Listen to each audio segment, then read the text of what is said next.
সবাইকে স্বাগত এবং ঈদ মোবারক। শুনছেন এবিসি রেডিও 89.2 FM। শুরু হয়ে গেছে কুয়াশা এক্স ফাইলস। এক্স ফাইলসে আজকে যে গল্পটি আপনারা শুনবেন, এই গল্পটি আপনারা আগেও শুনেছেন, কিন্তু একটু ভিন্ন রকম ভাবে কুয়াশায় উপস্থাপন করা হয়েছিল। অর্থাৎ আমরা যেভাবে নাট্যাংশের মাধ্যমে কুয়াশায় গল্প সম্প্রচার করে থাকি, কাহিনী সম্প্রচার করে থাকি, সেইভাবে। তো সেই কাহিনী আমরা শুনব। অনেকেই মিস করেছেন সেই সময়, কিন্তু আমি বলে দিচ্ছি কি কাহিনী শুনবেন। আমি একটু শুরু করছি, বাকিটা পড়ে শোনাবে সেতু। আসুন তাহলে শুরু করছি। সাল 1976। ভার্সিটি থেকে ক্লাস শেষ করে বাসায় ফেরার পথে উধাও হয়ে গেল রাজশাহীর নিহার বানু। এর প্রায় 4 মাস পরের কথা। রাজধানীর মিনা মঞ্জিল নামের একটি দালান থেকে খুঁজে পাওয়া গেল নিহার বানুর কঙ্কাল। কিন্তু কোর্টে প্রশ্ন উঠল যে আদৌ সেই কঙ্কালটি নিহার বানুর তো? এটা নিয়ে বেশ কিছুদিন চলল নানা রকম তর্ক বিতর্ক। কঙ্কালটি নিহারের নয়, বরং উল্টো নিহার বানুর চরিত্র নিয়ে সন্দেহ তুললেন আসামি পক্ষের আইনজীবী। এদিকে মেয়েহারা নিহারের মায়ের বুক ফাটা কান্না, আইনের মারপ্যাচ, আর একটু একটু করে আরো ঘোলাটে হয়ে ওঠা নিহার বানু হত্যা মামলার রহস্য। ঠিক কি হয়েছিল নিহার বানুর? আজকের কুয়াশা এক্স ফাইলের গল্পে শুনবেন রাজশাহী বিশ্ববিদ্যালয়ের ছাত্রী নিহার বানুর নির্মম মৃত্যুর পেছনে থাকা সেই সত্যিকে। আসুন তাহলে গল্পটা শুনি। আর আপনি আছেন কুয়াশায়, আপনার সঙ্গে আছি আমি আরজে শারমিন। ফিরছি গল্প শেষ করবার পর।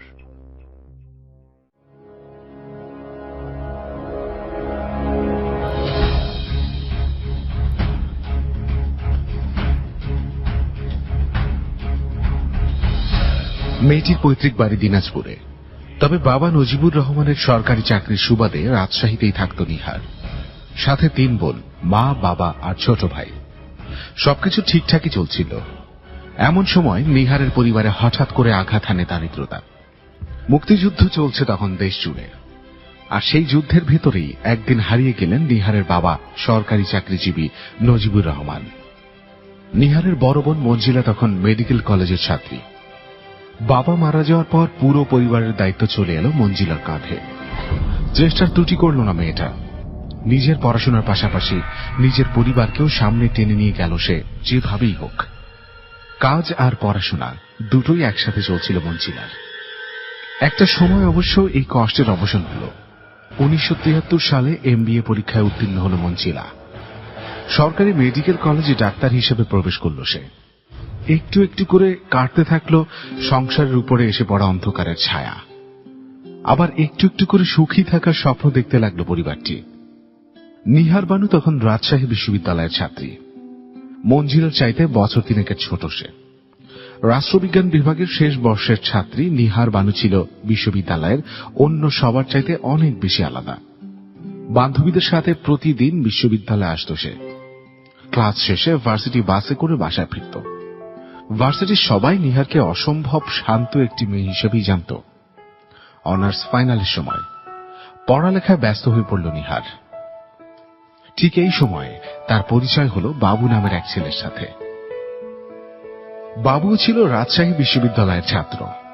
নিহারের চাইতে বয়সে খানিকটা বড় ছিল বাবু। পড়তো একই সাথে। পরীক্ষার নোট দেওয়া নেওয়া করত বাবু আর নিহার। মানুষের সাথে মিশতে ভালোবাসত নিহার।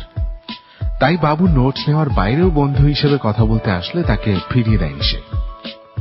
ধীরে ধীরে বাবু আর নিহারের ভেতরে ঘনিষ্ঠতা বাড়তে থাকল। চারপাশের পরিবেশ তাদের সম্পর্ককে নিয়ে গুজব ছড়ালো। তাই সবার ভুলকে শুধরে দিতে নিজেরাই একে অন্যের সাথে ধর্ম ভাই বোনের বন্ধনে আবদ্ধ হয় নিহার আর বাবু। কেবল বিশ্ববিদ্যালয় নয়, নিহারের বাড়িতেও যাতায়াত শুরু হয় বাবুর। নিহারের পরিবারের আরেকজন পারিবারিক সদস্য হিসেবে পরিচিত হয়ে ওঠে বাবু। 4 বোনের নতুন ভাই হয়ে যায় সে। ফলে নিহার আর বাবুর ভেতরে প্রেমের সম্পর্ক নিয়ে যে গুজব ছিল সেটা ঢাকা পড়ে যায় কিছুদিনের ভেতরেই। নিহার কি মনে মনে ভালোবাসত বাবুকে? পরবর্তীতে এই একটি কথা বারবার ঘুরে ফিরে উঠে এসেছে আদালতে। কথা উঠেছে নিহারের চরিত্র নিয়ে, কিন্তু নিহারের চরিত্র সম্পর্কে একটা কথাও শুনতে রাজি ছিল না তার পরিবার। নিহারের খালাতো বোন সাহারা আদালতে জানায় নিহার মোটেও কোনো ছেলেকে নিয়ে ভালোবাসার খেলা খেলার মতন পাত্রী ছিল না। নিহার ছিল স্বভাবগতভাবেই শান্ত এবং সুন্দর।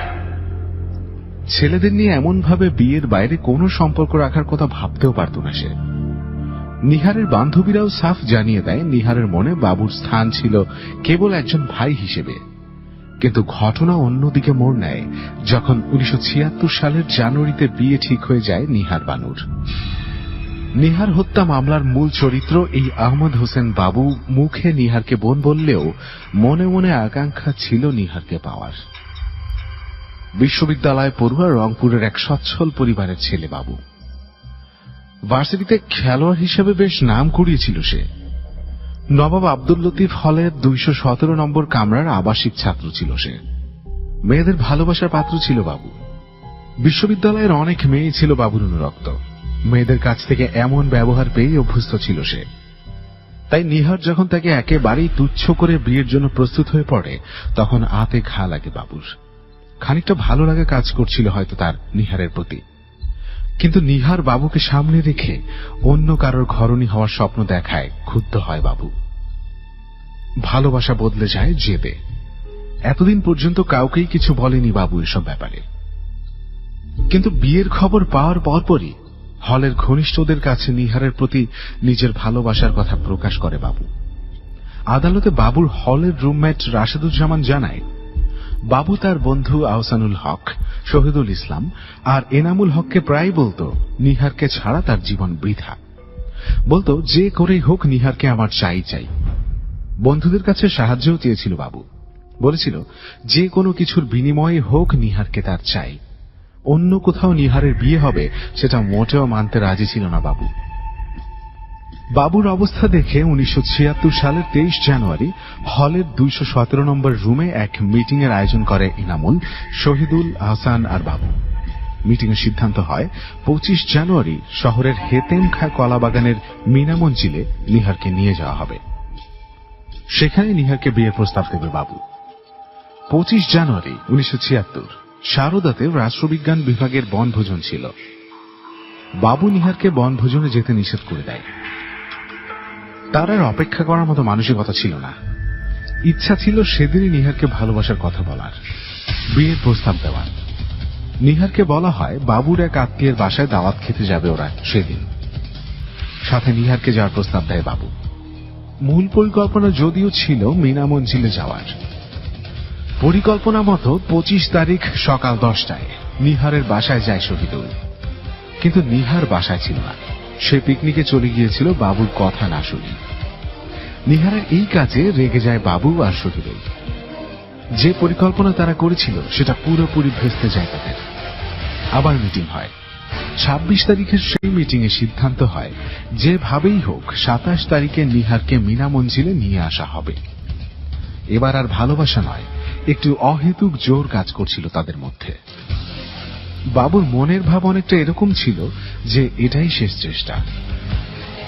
এবার আর ভালোবাসার কথা নয়, সরাসরি বিয়ের কথা বলবে বাবু নিহারকে। এরপর নিহার যদি স্বেচ্ছায় বিয়েতে রাজি হয় তো ভালো, না হলে তাকে জোর করা হবে। তাতেও কাজ না হলে শেষ করে দেওয়া হবে নিহারকে সেখানে।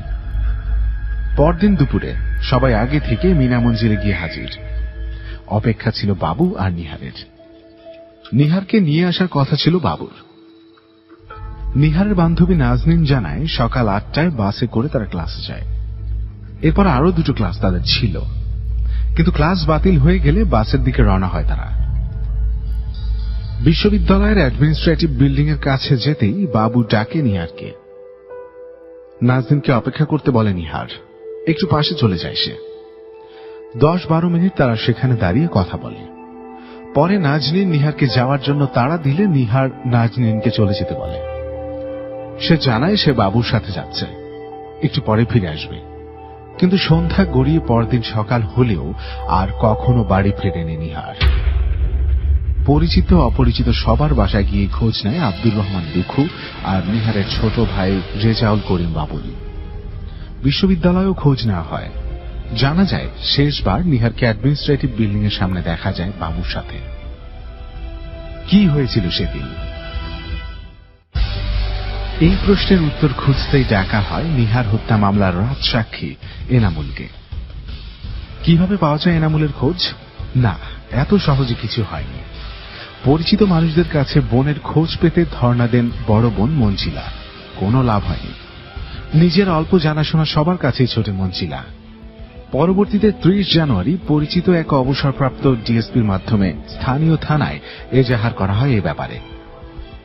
পরদিন নিহারের জামা কাপড়ের একটা তালিকা জমা দেওয়া হয় থানায়, কিন্তু কোনো কিছুতেই কোনো লাভ হয়নি। খোঁজ মেলেনি নিহারের। একটা একটা করে দিন পার করছিল নিহারের পরিবার। ভাবছিল এই হয়তো নিহার ফিরে আসবে, বলবে যে কিছুই হয়নি, তার চাওয়াটা সত্যি হয়নি কারোর। শেষমেশ প্রায় 117 দিন পর খুঁজে পাওয়া যায় মিনা মঞ্জিল থেকে নিহার বানুর কঙ্কাল, তাও একটি উড়ো চিঠির মাধ্যমে। শোকাচ্ছন্ন পরিবারটি যখন নিরুপায় হয়ে ছোটাছুটি করছে, তখনই হঠাৎ নিহারের ছোট ভাইয়ের কাছে অচেনা বড় ভাই নামধারী কেউ একজন চিঠি পাঠায়। নানা হাতে ও সময়ের ছাপে জীর্ণ ও জায়গায় জায়গায় অস্পষ্ট ছিল সেই চিঠি।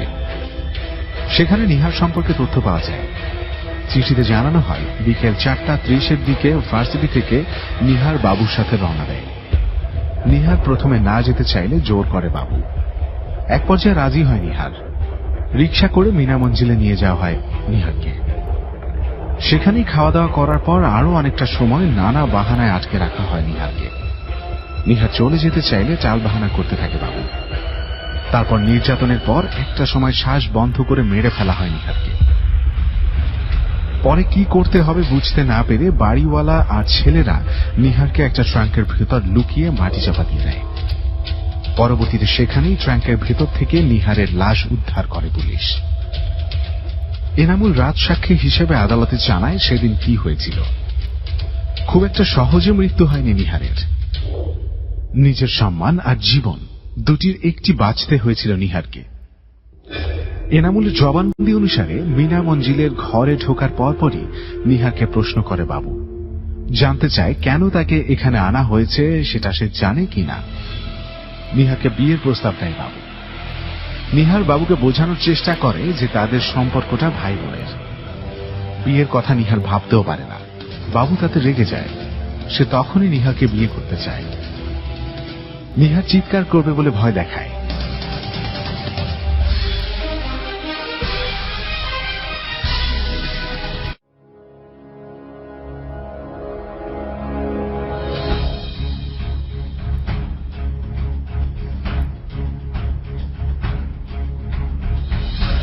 নিহারকে এনামুল, শহীদুল আর আহসান বুঝিয়ে বলে বাবুর প্রস্তাবে রাজি হয়ে যেতে, না হলে হত্যার হুমকি দেয়।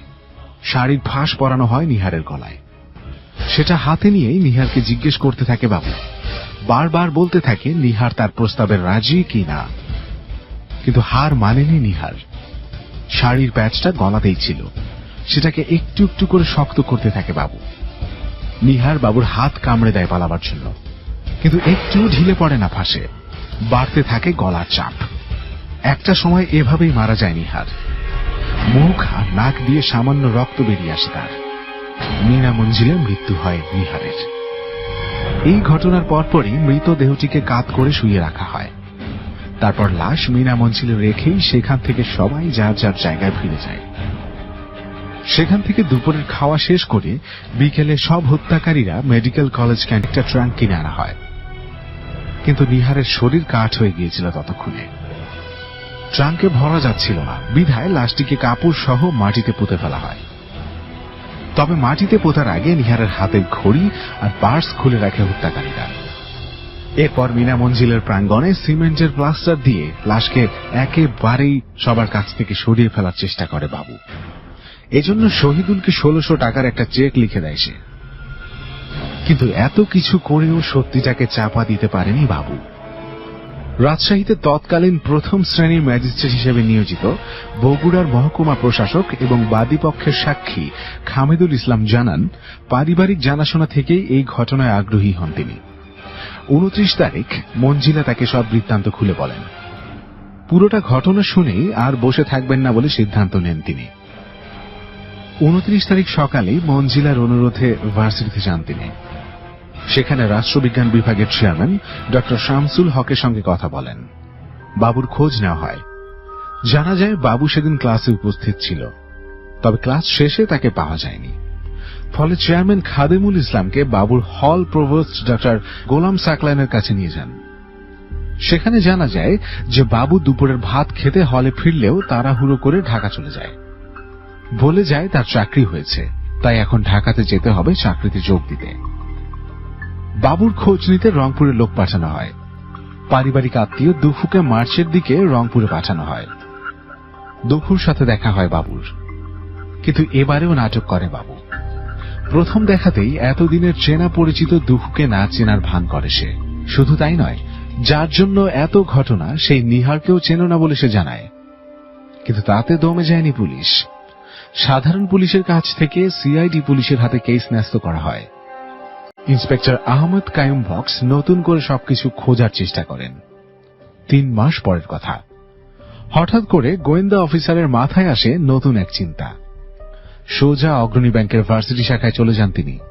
সেখানে আহমদ হোসেন বাবুর অ্যাকাউন্ট নম্বর খুঁজে বের করেন। Savings account number 3828। সেখানেই তিনি দেখতে পান 28 জানুয়ারি শহীদুল ইসলাম নামে 126270 চেক নম্বরে 1600 টাকা তোলা হয়েছে। এতগুলো টাকা কেন শহীদুল ইসলামকে দিয়েছে বাবু? তাও আবার যেদিন ঘটনা ঘটেছিল সেই দিনই। খটকা লাগে তার। খোঁজ করা হয় শহীদুল ইসলামের। ঘটনার প্রায় 4 মাস পরে মে মাসে গ্রেপ্তার করা হয় শহীদুল ইসলামকে।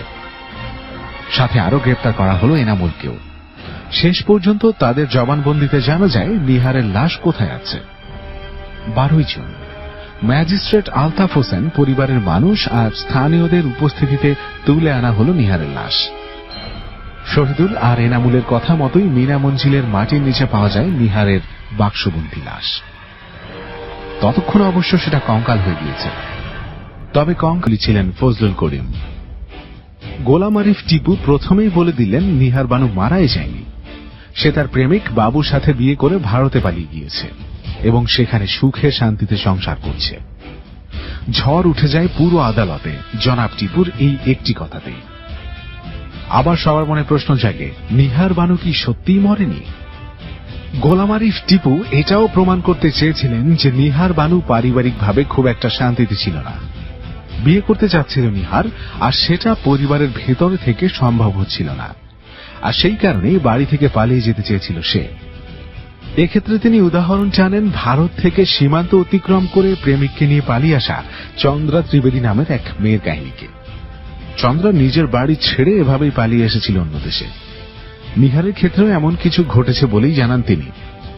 গোলাম আরিফ টিপু সরাসরি বলেন যে নিহার বানু ঠিক এভাবেই ভারতের মাটিতে চলে গিয়েছেন। যেহেতু সীমান্তের কোন চেকপোস্ট বা দূতাবাসগুলোতে খোঁজ নেওয়া হয়নি, সেহেতু নিজের প্রেমিকের সাথে খুব সহজেই বিদেশ যেতে পেরেছে নিহার। নিহারের পুরো পরিবার ততক্ষণ পর্যন্ত শোকের আবহে ঢেকেছিল। গোলাম আরিফ টিপুর এমন বক্তব্যে আরো বড় ধাক্কা এসে লাগে নিহার বানুর পরিবারে। নিহার বানুর বোন ডাক্তার মঞ্জিলার অবিবাহিত থাকার কারণেও বাধ্য হয়েই নিহার বাড়ি ছেড়েছে বলে জানান তিনি। এছাড়াও এই মামলার পেছনে একজন ম্যাজিস্ট্রেট সহ বেশ কিছু প্রভাবশালী লোকের প্রভাবের কথা উল্লেখ করে গোলাম আরিফ টিপু বলেন, ঘটনাটি যখন, যেখানে, যেভাবে, যে সময়ে যাদেরকে দিয়ে সংঘটিত হয়েছে বলে জানানো হয়েছে, মূলত তখন সেখানে, সেভাবে, সে সময়ে আর সেই মানুষগুলোর দ্বারা সংঘটিত হয়নি। এই পুরো ব্যাপারটিকেই সিআইডি অফিসারের অসৎ উদ্দেশ্যে প্রণোদিত ঘটনা বলেই জানান তিনি। বাদীপক্ষকে এক পর্যায়ে চ্যালেঞ্জ করে বিবাদী পক্ষের আইনজীবী বলেন, তদন্তকারী পুলিশ অফিসারের নিকট আত্মীয় পোস্টমর্টেমকারী ডাক্তার তার রিপোর্টের বক্তব্য মামলার প্রয়োজনে বানিয়ে বানিয়ে তৈরি করেছেন। উদ্ধারকৃত লাশটিকে কোন একটি 22 থেকে 24 বছর বয়সী মেয়ের এবং 4 থেকে 5 বছর আগে মারা যাওয়া কোন মেয়ের লাশ বলে জানানো হয়। তিনি বলেন যে স্থির কোন সিদ্ধান্তে আসার জন্য কঙ্কালটিকে পুনরায় পোস্টমর্টেম করার দরকার ছিল। এছাড়াও অভিযোগ ওঠে নিহারকে খুন করেছিল এনামুল নিজে। তাকে বাঁচানোর জন্যই বাবুর উপরে দোষ চাপানো হচ্ছে। মিনা মঞ্জিলে থাকা মানুষের রক্ত কোথা থেকে এসেছে সেটা নিয়েও সন্দেহ তৈরি হয়। মোট কথা, বিবাদী কৌশলী জানান, বাদীপক্ষ তার অভিযোগগুলো সন্দেহাতীতভাবে প্রমাণ করতে ব্যর্থ হওয়ায় বাংলাদেশ দণ্ডবিধির 302, 201 এবং 109 এর ধারায় তাদের বিচার হতে পারে না। তবে গোলাম আরিফ টিপুর এই কথায় থেমে থাকেনি আইন। নির্ধারিত দিনে বিজ্ঞ আদালত ঘোষণা করেন যে 1976 সালের 27 জানুয়ারি আহমদ হোসেন বাবু, আহসানুল হক, শহীদুল ইসলাম নীলু আর এনামুল হক মিলে মিনা মঞ্জিলে রাজশাহী বিশ্ববিদ্যালয়ের রাষ্ট্রবিজ্ঞান বিভাগের শেষ বর্ষের ছাত্রী নিহার বানুকে হত্যা করেছে। 29 আগস্ট সোমবার রায় হবে নিহার বানু হত্যা মামলার। আদালতের ঘরটি ভরে গিয়েছে মানুষে। উৎসুক বাকি জনতা, যাদেরকে আদালতের ভেতরে যেতে দেওয়া হয়নি, তারা বাইরে দাঁড়িয়ে রয়েছে। আসামিদেরকে বেলা 11টার দিকে হাজির করা হয়। ঘড়ির কাঁটা একটু একটু করে এগিয়ে চলেছে। সবাই রুদ্ধশ্বাসে অপেক্ষা করছে। বাদী এবং বিবাদী পক্ষ সবাই সেখানে। আসামি আজিজুর রহমান এবং ওয়াহিদুল ইসলামের জন্য নিয়োজিত আইনজীবী সাজ্জাদুল হক এবং তার সহকারী রেজাউল কবির মন্টু এসেছেন। তবে আদালত কক্ষে দেখা গেল না কেবল গোলাম আরিফ টিপু, তার সহযোগী এনায়েত ফজলুর রশিদ এবং আসামি রুহুল আমিন ফেতুর আইনজীবী মনিরুল ইসলামকে। বিকেল 5:15 বয়স্ক সেনা বিচারক আদালতে প্রবেশ করলেন। তার মুখমণ্ডলে বিচারকের প্রাজ্ঞতার ছাপ। চোখের দৃষ্টি শান্ত। দ্রুত পায়ে তিনি উঠে এলেন নিজের আসনে। প্রায় সাথে সাথেই প্রবেশ করলেন আদালতের অন্য দুজন মাননীয় সদস্য। তারা দুজন তাকালেন কক্ষের এক প্রান্ত থেকে অন্য প্রান্ত পর্যন্ত। তারপর বসে গেলেন নিজ নিজ আসনে। এর ভিতর কাঠগড়ায় দাঁড় করানো হয়েছে শহীদুল আলম নীলু, রুহুল আলিম ফেতু, আজিজুর রহমান আর ওয়াহিদুল ইসলামকে। 5:15 ঘড়িতে বিচারক নিজের রায় শোনালেন। পূর্ব পরিকল্পিত, ঠান্ডা মাথায়, মর্মান্তিক, ভয়ানক আর জঘন্যতম উপায়ে 27 জানুয়ারি নিহার বানুকে হত্যা এবং লাশ গুম করার অপরাধে 7 নম্বর বিশেষ সামরিক আইন আদালত আসামি আহমেদ হোসেন বাবু এবং আহসানুল হককে দোষী সাব্যস্ত করে। উক্ত দুজনের অনুপস্থিতিতেই বিচার করা হয়। এই দুজন আসামিকে আদালত বাংলাদেশ দণ্ডবিধির 302 এবং 109 ধারা মতে ফাঁসিতে ঝুলিয়ে মৃত্যুদণ্ড প্রদান করার নির্দেশ দেয়।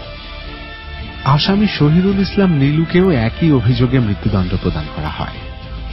আর এই পুরো ব্যাপারটাতে আসামিদেরকে সাহায্য করায় সামরিক আদালত উপস্থিত আসামি রুহুল আমিন ফেতুকে বাংলাদেশ দণ্ডবিধির 201 ধারা মতে দোষী সাব্যস্ত করে 5 বছরের সশ্রম কারাদণ্ড প্রদান করে।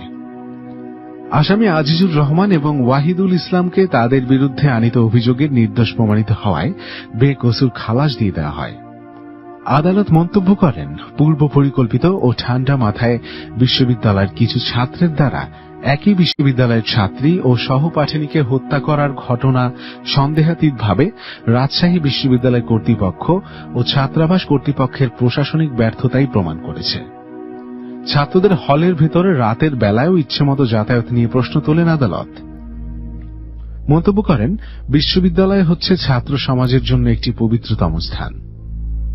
মুসলমানদের জন্য যা মসজিদ, খ্রিস্টানদের জন্য যা গির্জা এবং হিন্দুদের জন্য যা মন্দিরের সমতুল্য। সুতরাং বিশ্ববিদ্যালয়ের পবিত্রতা রক্ষা করা ছাত্রদের পবিত্র দায়িত্ব।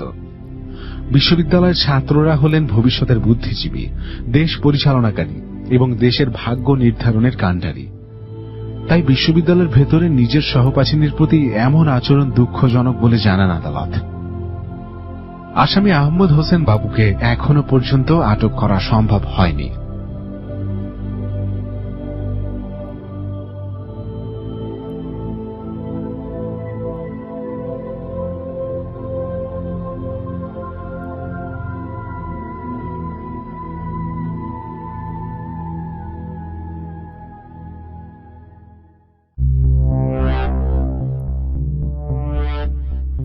এতক্ষণ ধরে শুনলেন নিহার বানুর নির্মম মৃত্যুর কাহিনী, যে গল্প শুনলে এখনো গা কাটা দিয়ে ওঠে।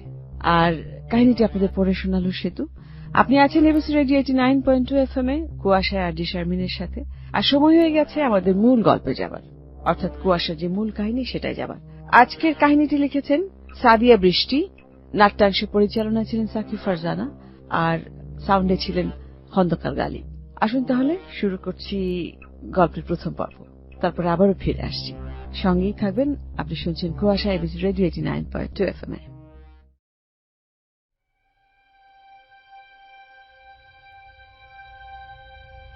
শুভ আর অশুভ শক্তির ভেতরে জয় সবসময় হয় শুভ শক্তিরই। অনেক পুরনো এক গল্প, অনেক পুরনো এক কাহিনী। শুভ আর অশুভের ভেতরের লড়াইয়ের কাহিনী। প্রায় 850 বছর আগে জন্ম নেওয়া সে কাহিনী হঠাৎ করেই চলে এসেছে বর্তমানে 2017 সালে সজীবন নিতুর ছোট্ট সংসারে। কিন্তু কেন, কি এমন হয়েছিল? আর অনেকদিন আগে ঘটে যাওয়া সেই ঘটনার সাথে নিতুরই বা কি সম্পর্ক? নাকি সমস্ত দোষ কুমারডাঙ্গার কিন্নরী মহলের, যে মহলের নাম শুনে আজও গা শিউরে ওঠে সবার?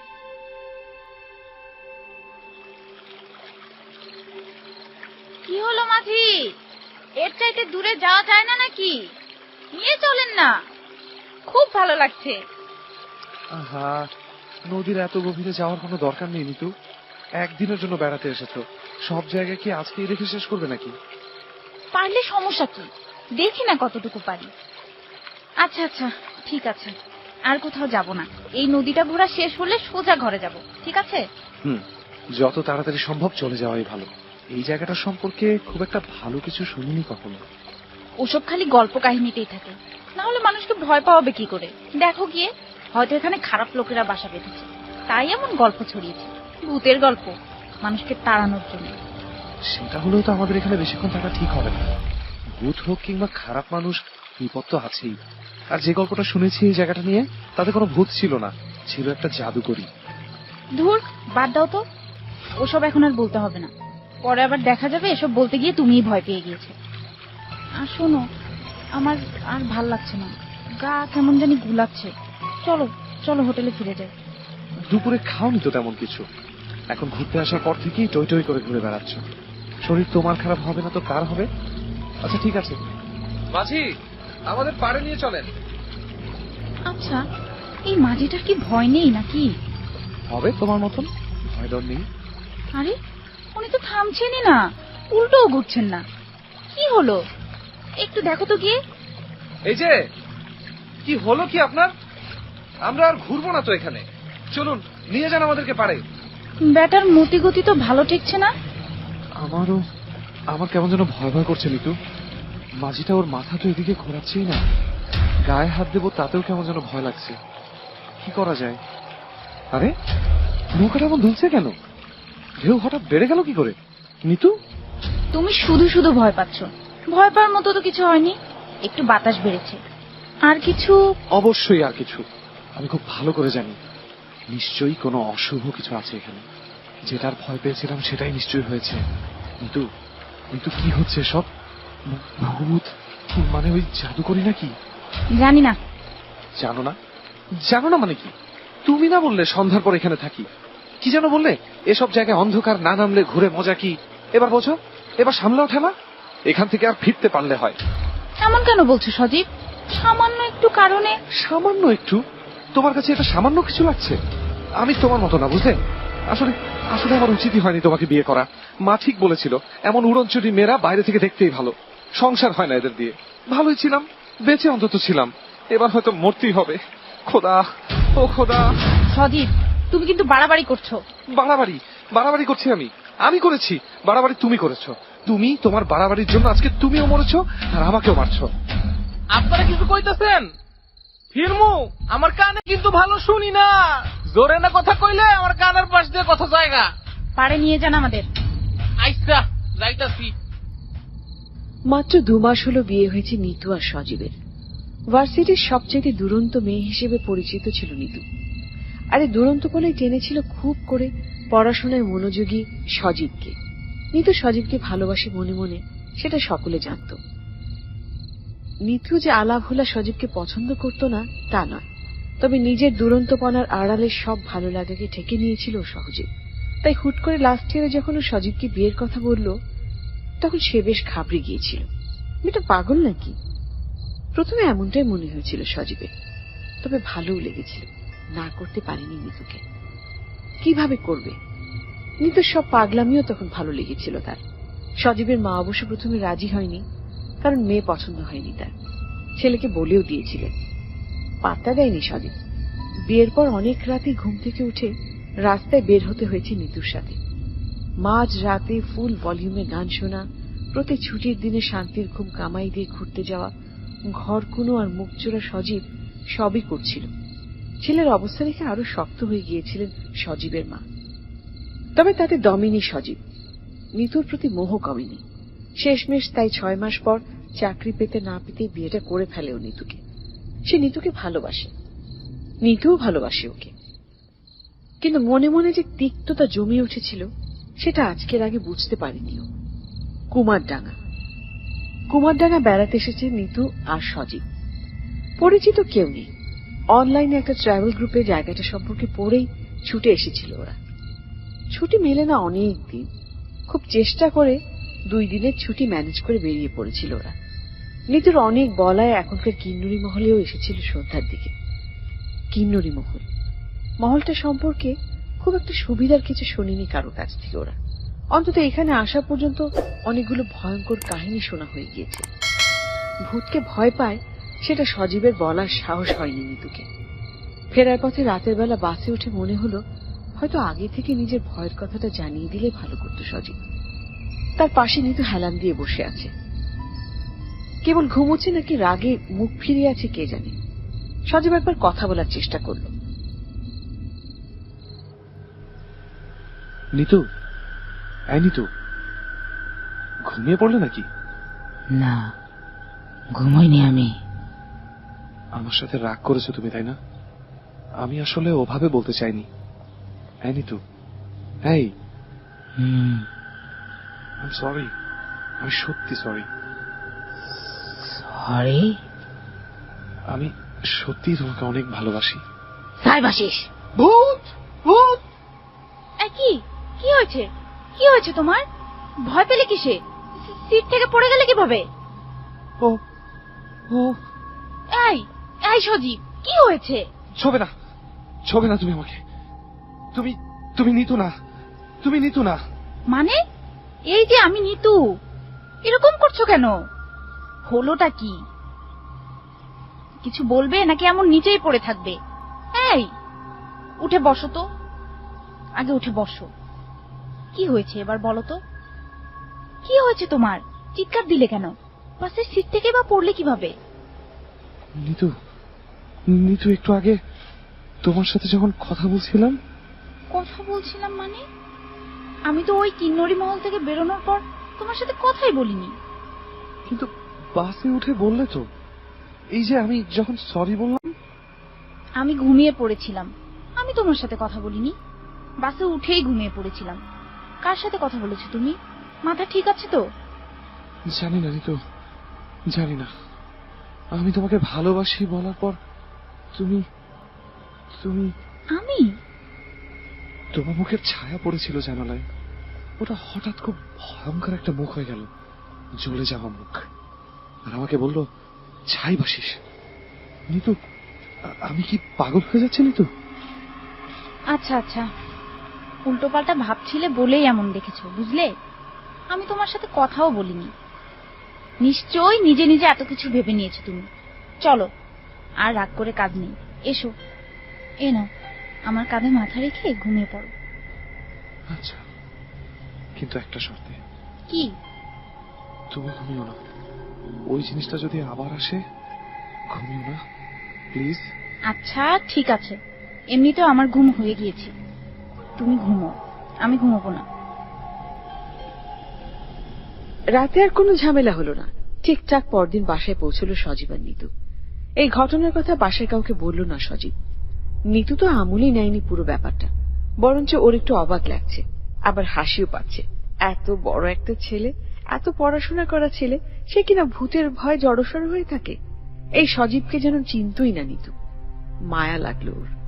দুপুরে খাওয়ার পর বিছানায় শুয়ে থাকা সজীবের পাশে গিয়ে বসল। গতকাল রাতে ঠিক করে ঘুম হয়নি। ওর ঘুম পাচ্ছে ভীষণ।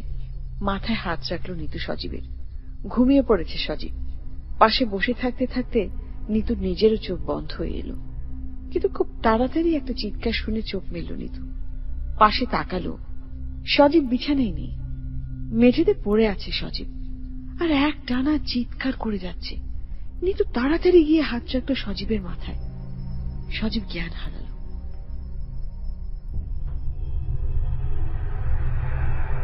তোমার কি হয়েছে বলো তো? ডাক্তার চাচাও তো কোনো রোগ ধরতে পারলো না।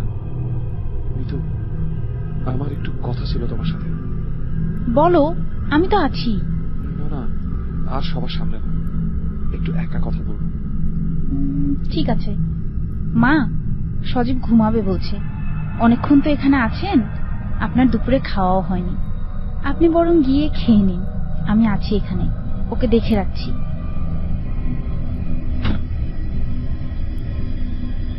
হ্যাঁ, এবার বলো, কি বলতে চাচ্ছিলে আমাকে? কোনো সমস্যা হয়েছে সজীব? ওখান থেকে আসার পর কেমন ব্যবহার করছো, ভয় পাচ্ছ সবকিছুতে, কি হয়েছে বলো তো? আমি মানে আমার কিছু হয়নি নিতু। তাহলে এমন করছো কেন? কারণ কারণ তুমি, তোমার কোনো একটা সমস্যা হয়েছে। আমার আমার আবার কি সমস্যা হবে? ঘুমিয়ে পড়লে তুমি বদলে যাও, অন্য কেউ কথা বলে তোমার ভেতরে। কি বলছো? পাগল হয়ে গেলে নাকি? আমি ঘুমিয়ে গেলে কথা বলি? আচ্ছা, হয়তো ঘুমের ভেতর কথা বলার রোগ হয়েছে আমার, তেমন কিছু না। আমি বরং ডাক্তারের কাছ থেকে ঘুরে আসবো একবার। লাভ হবে না, কোনো লাভ হবে না নিতু। তুমি ঘুমের ভেতরে কথা বলো না তো, তোমার ভেতর থেকে অন্য কেউ কথা বলে। অন্য কে আবার কথা বলবে? জানি না আমি, কেউ কেউ তোমার ভেতরে ঢুকে গিয়েছে। কে ঢুকবে সজীব? কি আবোল তাবোল বলছো? আমার ভেতরে কেউ ঢুকবে কি করে? এই দেখো, তুমি চেষ্টা করে দেখো, ঢুকতে পারছো? তাহলে আর কেউ কিভাবে ঢুকবে আমার ভেতরে? আমি তো জীবিত, যে ঢুকেছে সে বেঁচে নেই। সে সে সে সে মরে গেছে। পরদিন বিকেল পর্যন্ত সজীবকে বোঝানোর চেষ্টা করল নিতু। আসলে যে কোনো ভূতপ্রেত নেই, কেউ যে নিতুর ভেতর নেই, সেটা কোনোভাবেই বোঝানো গেল না সজীবকে। সারা রাত ঘুমোতে দিল না নিতু সজীবকে। ঘুমোলেই নিতু ভয়ঙ্কর হয়ে উঠবে, এমনটাই ধারণা সজীবের। বাধ্য হয়ে পরদিন ডাক্তারের কাছে যাওয়ার সিদ্ধান্ত নিল নিতু। তবে সজীব অবশ্য ডাক্তারের কাছে যাওয়ার কথায় খুব বেশি আশ্বস্ত হল না। নিতুকে কথা দিতে হলো যে ডাক্তারের কাছে যাওয়ার পর কোনো পীর ফকিরের কাছে যাবে না সজীবকে নিয়ে এসে। তারপরেই শান্ত হলো সজীব।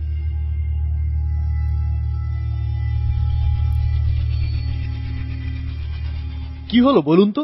আপনাদের মতো একটা প্রাণোচ্ছল আর নতুন বিয়ে করা দম্পতির মানসিক সমস্যা, ঘুমের সমস্যা, কি ব্যাপার? কোনো ঝামেলায় আছেন নাকি? সমস্যা আসলে আমার না, আমার স্ত্রীর। তবে আমার কোনো সমস্যা থাকতেও পারে। কার কি সমস্যা আছে সেটা আপনি বলবেন ডাক্তার। আমরা খুব বিপদে আছি, বিপদ থেকে আমাদের বাঁচান প্লিজ। আচ্ছা, বুঝলাম। তো মিসেস? আমার নাম নিতু। হ্যাঁ, তো নিতু, আপনার পরিবারের সম্পর্কে বলুন তো। আমার মা নেই, বাবা আছে। মা কবে মারা গেলেন? খুব ছোটবেলায়, মনে নেই তার চেহারা। তো আপনার বাবা কি এরপরে আর বিয়ে করেছিলেন? হ্যাঁ, করেছিল। তবে তিনি, মানে আমার বাবার দ্বিতীয় স্ত্রী, আমার সাথে থাকতে চাননি, তাই আলাদাভাবে। মানে আপনি কি হস্টেলে ছিলেন নাকি? না, বাসাতেই ছিলাম। আমি আলাদা থাকতাম, আমার বাবার পরের স্ত্রী আলাদা থাকতেন। বাবা দুই বাসায় মেইনটেইন করতেন। আপনাকে দেখতো কে?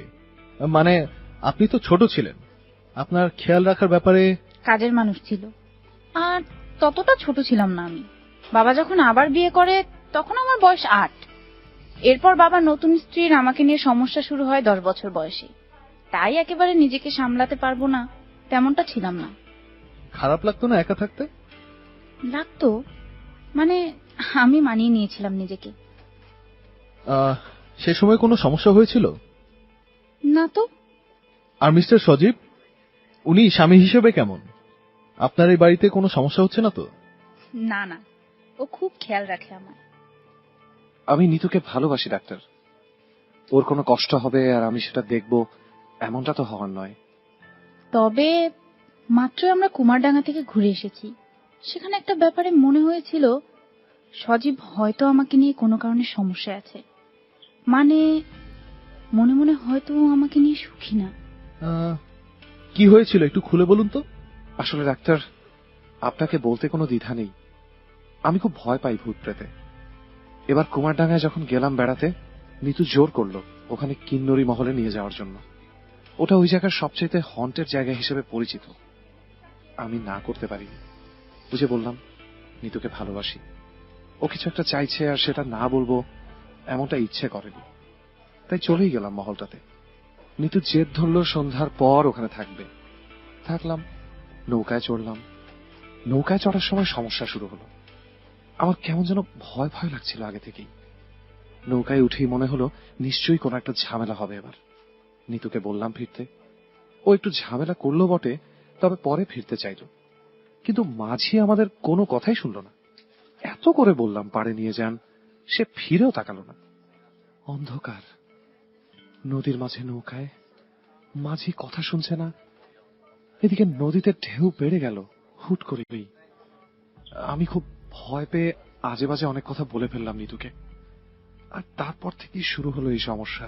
কি সমস্যা? রাতের বেলা বাসে করে ফিরছিলাম, নিতু ঘুমিয়ে পড়েছিল।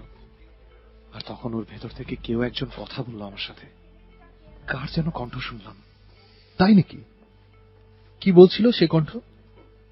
বলছিল আমি নিতুকে ভালোবাসি না। গতকাল আবার কথা হয়েছে আমার ওই কণ্ঠের সাথে। নিতু ঘুমাচ্ছিল, আবার ওই কণ্ঠটা এসে আমাকে শাসিয়ে গেল। তো কি বললো এবার সে? বলল আমি নিতুর ধারে কাছে গেলেও মরতে হবে আমাকে। তারপর আমাকে জোরে একটা ধাক্কা দিয়ে ফেলে দিল বিছানার উপর থেকে। কেমন করে তখন তাকাচ্ছিল নিতু। ওর চোখে কেবল রাগ দেখেছিলাম ডাক্তার, ভালোবাসা নয়। যেন ও আমাকে কখনো দেখেইনি, চেনেও না। ডাক্তার, কিছু একটা হয় নিতুর ভেতরে। ও যখন ঘুমিয়ে যায় তখন। আমি ঠিক জানি না ডাক্তার। আচ্ছা আচ্ছা সজীব সাহেব, আপনি একটু বাইরে যান। আমি আপনার স্ত্রীর সাথে একটু একা কথা বলতে চাই। ঠিক আছে ডাক্তার সাহেব। সমস্যাটা কি সত্যি আমার ডাক্তার? মনে হয় না। আপনি একটু খেয়াল করে দেখুন। এমনিতে একটু ভীতু প্রকৃতির মানুষ সজীব, আর সেটাই বের হয়ে এসেছিল আপনারা কুমারডাঙ্গায় বেড়াতে যাবার পর। সেখানে বেশ ভয় পেয়ে গিয়েছিলেন তিনি, আর আপনার সাথে খারাপ ব্যবহার করেছিলেন সেটা নিয়েও বেশ কষ্টই পেয়েছিলেন, কারণ তিনি আপনাকে অনেক বেশি ভালোবাসে। তাই তার মনে হয়েছে, তার অবচেতন মন কোনোভাবে ভেবে নিয়েছে যে আপনি হয়তো ভাবছেন সজীব আর ভালোবাসেন আপনাকে।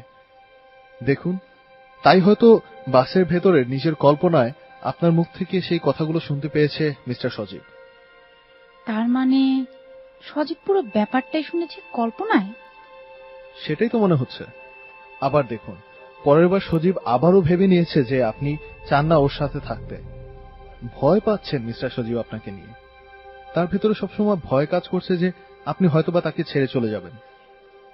কুমারডাঙ্গায় পাওয়া ভূতের ভয় আর আপনাকে হারানোর ভয়, এই দুয়ে মিলে বেশ নাস্তানা বোধ হয়ে গিয়েছেন তিনি।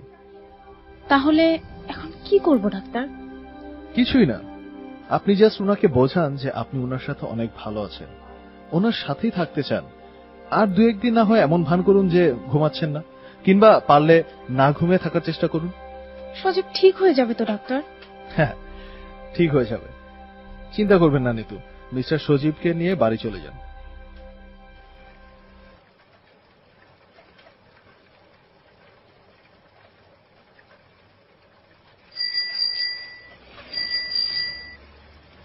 নিতু, আমাদের এবার ফকিরের কাছে যাওয়ার কথা। আমি কিন্তু তোমার কথা শুনে ডাক্তারের কাছে এসেছি। এখন তোমাকেও যেতে হবে। কিন্তু কেন? আচ্ছা আচ্ছা ঠিক আছে, যাব, চলো। তাতে যদি তোমার মনে শান্তি হয়। আচ্ছা, আমি তোমাকে ভালোবাসি সেটা তুমি বুঝো? বুঝবো না কেন? তুমি আমাকে খুব ভালোবাসো, আমি জানি। কোনো খারাপ লাগা নেই তো আমাকে নিয়ে? মানে তোমার কখনো মনে হয়নি তো যে আমি তোমাকে ভালোবাসি না? না। আমি তোমাকে ছেড়ে যাব এমন কিছু মাথায় আসেনি তো? কেন ছেড়ে যাবে বলো? আর এসব উল্টাপাল্টা চিন্তা কেন মাথায় আসতে যাবে আমার?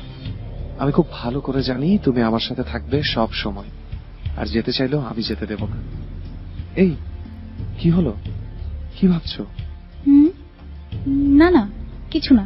চলো, বাজারের পাশে রেল লাইনের ধারে ওই বস্তিতে নাকি একটা লোক থাকে। অনেক আগে শুনেছিলাম। আমার বাবা একবার অসুস্থ হয়ে পড়েছিল, তখন ওই ফকিরের ওখানে যাওয়ার কথা বলেছিল বাবার এক কলিগ। এখন আছে কিনা জানি না, এই 4-5 বছর আগের কথা। চলো দেখে আসি। যদি তেমন কিছু না হয় তাহলে খুঁজে পেতে খুব একটা সময় লাগবে না। সব ঠিক হয়ে যাবে তো ঋতু? হবে, সব ঠিক হয়ে যাবে।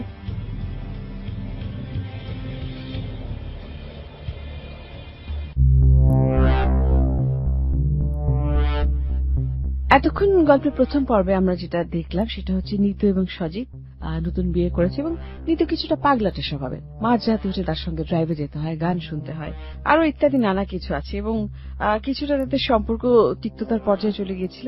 একটা ব্রেক নেবার জন্য নিতু এবং সজীব অনলাইনে দেখে একটি জায়গা, সেটা হচ্ছে কুমারডাঙ্গা।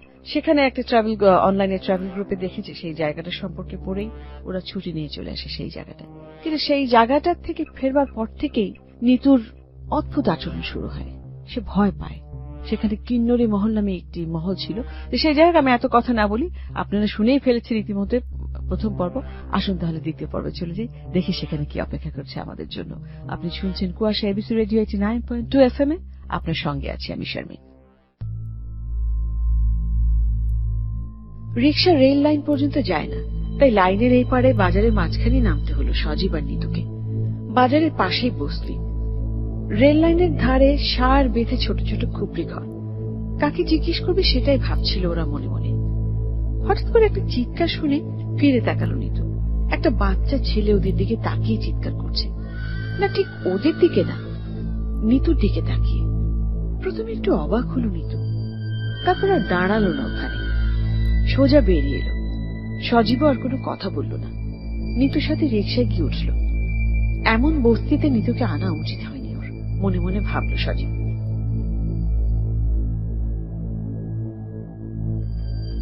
সরি সজীব, ওখান থেকে আমার এভাবে চলে আসা উচিত হয়নি। না না, কোনো সমস্যা নেই। পরে না হয় আর কোনো ফকিরের সাথে কোনো ভালো জায়গায় চেষ্টা করে দেখব, ভেবো না তুমি। আচ্ছা, ডাক্তার তোমাকে তখন কি বললেন? আমি তো বাইরে ছিলাম। তেমন কিছু না। সমস্যাটা কি কোনোভাবে আমার এমন বলেছে কিছু ডাক্তার? উনি শিওর না। একবার মনে করছেন আমি মানসিক চাপ থেকে এমন করছি, আবার মনে করছেন হয়তো তুমি মানসিক চাপে আছো আমাকে নিয়ে। সবটাই মানসিক ব্যাপার সজীব। আমাদের একটু শান্ত থাকতে হবে, একটু সময় দিতে হবে একে অন্যকে। কুমারডাঙ্গায় একটু ভুল হয়ে গিয়েছিল আমাদের, সেটার ডালপালা এত দূর পর্যন্ত গড়াবে বুঝিনি। সব ভুলে যাও প্লিজ।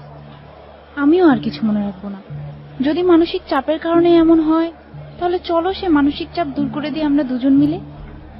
ঠিক আছে নিতু, আমরা নিশ্চয়ই পারবো, তুমি চিন্তা করো না। যদি ডাক্তার ঠিক বলে থাকে তাহলে আমার আর ফকিরের কাছে যাওয়ার দরকার নেই। আমরাই সব ঝামেলা মিটিয়ে ফেলতে পারবো। এবার চলো ঘুমাই। সেদিন রাতেও বাসে ঘুমাতে পারো, আবার বাসায় এসেও ঘুমোতে দেয়নি তোমাকে ভূতের ভয়। তুমি ঘুমাও, আমি তো অনেক ঘুমালাম। আমি বরং একটা বই নিয়ে বসি, অনেকদিন বই পড়া হয় না। ঠিক আছে, পড়া শেষে ঘুমিয়ে পড়ো।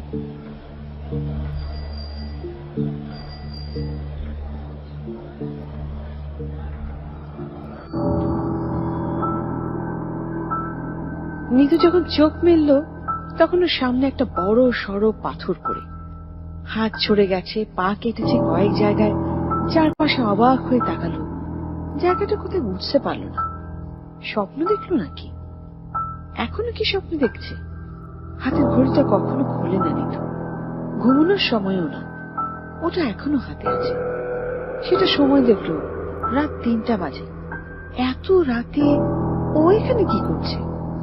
কিছুক্ষণ কিছু না বুঝে পাগলের মতো খুঁড়িয়ে খুঁড়িয়ে হাঁটলো নিতু। তারপর হঠাৎ একটা স্কুল বোর্ড দেখে বুঝতে পারলো বাসা থেকে বেশি দূরে আছে। এত রাতে বাসায় ফিরে যাবে?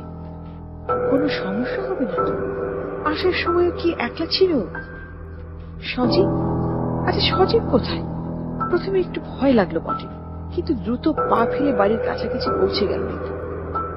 নিতু কিভাবে কি করলো কিছুই বলতে পারবে না, কেবল একটা একটা করে পা ফেলে চলে। বাড়ি ফেরার তারা। বাড়ির গেটে হাত রাখতে একটা হাহাকারে ভরে উঠল নিতুর ভেতরটা। মনে হলো বাড়িতে ফেরেনি। আর কোনো বাড়িতে ফেরার কথা ছিল ওর? কি অন্য কোনো বাড়িতে ফেরার কথা ছিল?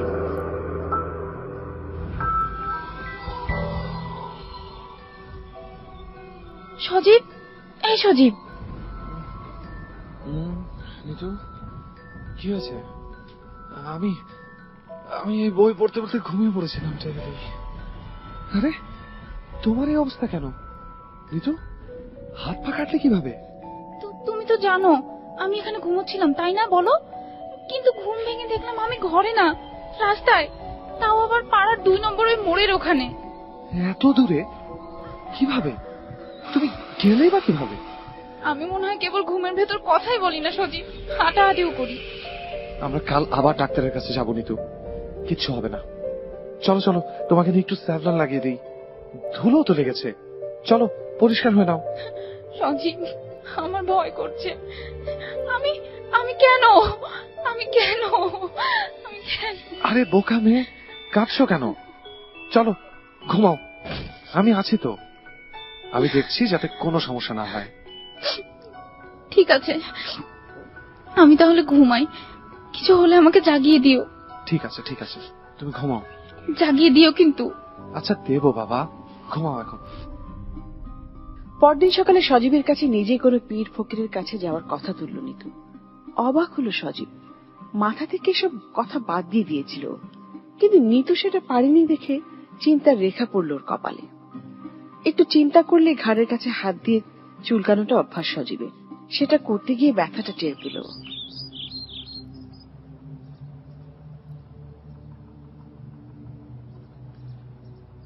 নিতু, এই নিতু, বলো সজীব। এই আমার ঘাড়ের পেছনটা দেখো তো একটু, কেমন যেন ব্যথা, রাতেও তো ছিল না। আমি একটু গোসলে যাচ্ছি, পরে দেখছি। আহা দেখো না, এই নিতু, হ্যাঁ চলে গেল।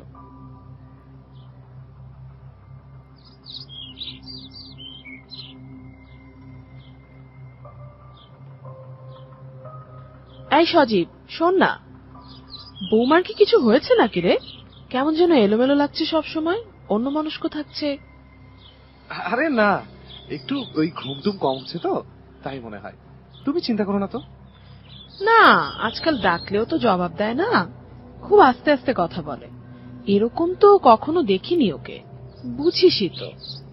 তুমি চিন্তা করো না, আমি দেখছি ব্যাপারটা, দেখছি আমি। তোরা তোদের মতো থাকিস, সেরকম যে পছন্দ করে বউ এনেছি তা তো না, কিন্তু তাও একটা মানুষকে সবসময় একরকম দেখে অভ্যেস তো, এরকম অন্যরকম দেখলে একটু কেমন যেন বেমানান লাগে। মা বাদ দাও তো, তুমি না একটু বেশি বেশি ভাবো। মানুষের কি সব সময় হইচই করতে হবে নাকি? না তা না। আচ্ছা, তোর ঘাড়ে ওটা কি রে? কি হয়েছে মানে? ও এখানে দেখো তো, একটু দেখে দাও, কেমন যেন ব্যথা করছে। কেমন যেন আঁচড়ের দাগ। থাক থাক, ও আমার দেখে কাজ নেই, তোর বউকে দেখাস। ধুর মা, তুমি এত রসিকতা করো, সত্যি কোথায় লেগে কেটে গিয়েছে বুঝতে পারছি না। কিছু লাগিয়েছিস? না মা, খেয়ালই করলাম মাত্র। নিতু আসুক, কিছু একটা লাগিয়ে নেব। তুমি যাও মা, চিন্তা করো না, বুঝবে? তোমার বউ ভালো আছে, আমিও ভালো আছি।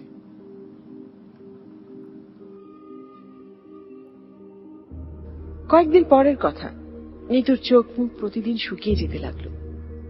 সজীবের মনে হলো একটু একটু করে ওর খুব চেনা একটা মেয়ে একেবারে অন্য কেউ হয়ে যাচ্ছে।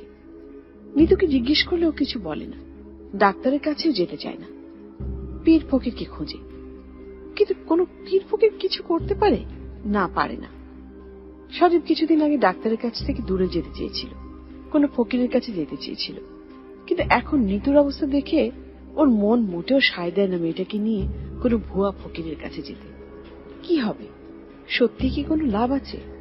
ডাক্তার সজীবকে বলেছেন কি হবে সেটা নিয়ে না ভাবতে, কিভাবে হয়েছে সেটা নিয়ে ভাবতে। মাথায় কিছুই ঢোকেনি সজীবের। নিতু হাসে না, কথা বলে না, চোখ শুকিয়ে গেছে। নিতু চোখ আর কথা বলে না, সজীবের সাথে এক ঘরে ঘুমোতে চায় না। সজীবের বারবার মনে হয় কিছু একটা নিশ্চয়ই ভুল হয়েছে, কিন্তু কি ভুল হয়েছে সেটা বুঝতে পারে না সজীব অনেক ভেবেও। ওদিকে নিতু নিজের ভেতরটা শুকিয়ে গেছে পুরোপুরি, কি করবে ও বুঝতে পারছে না। ডাক্তার ফকির কার কাছে যাবে? কে ওকে একটু সাহস দেবে, সমস্যার সমাধান দেবে? বুঝতে পারছে না নিতু। কি হয়েছে ও সেটাও যদি বুঝতো। প্রতিবার ঘুমানোর পর অদ্ভুত সব ব্যাপার ঘটছে ওর সাথে। তবুও মনে আশা ছিল সব ঠিক হয়ে যাবে, কিন্তু হয়নি। সব আশা ভেঙে গিয়েছে ঘুম ভেঙে একটা রক্তাক্ত কুকুরকে সামনে পড়ে থাকতে দেখে। ও কি সুস্থ? কি হয়েছে ওর? সজীব আর সজীবের পরিবার ওরা কোনো বিপদে পড়বে না তো নিতুর কারণে? চোখের পাতা এক করতে পারে না নিতু। বারবার মনে হয় ও ঘুমিয়ে গেলে বোধহয় কিছু একটা হয়, কিছু একটা নিশ্চয়ই হয়, কিন্তু সেটা জানবে কি করে নিতু? সজীবই ঠিক ছিল, এমনিতে নিতু ঠিক থাকে, শুধু ঘুমিয়ে গেলেই।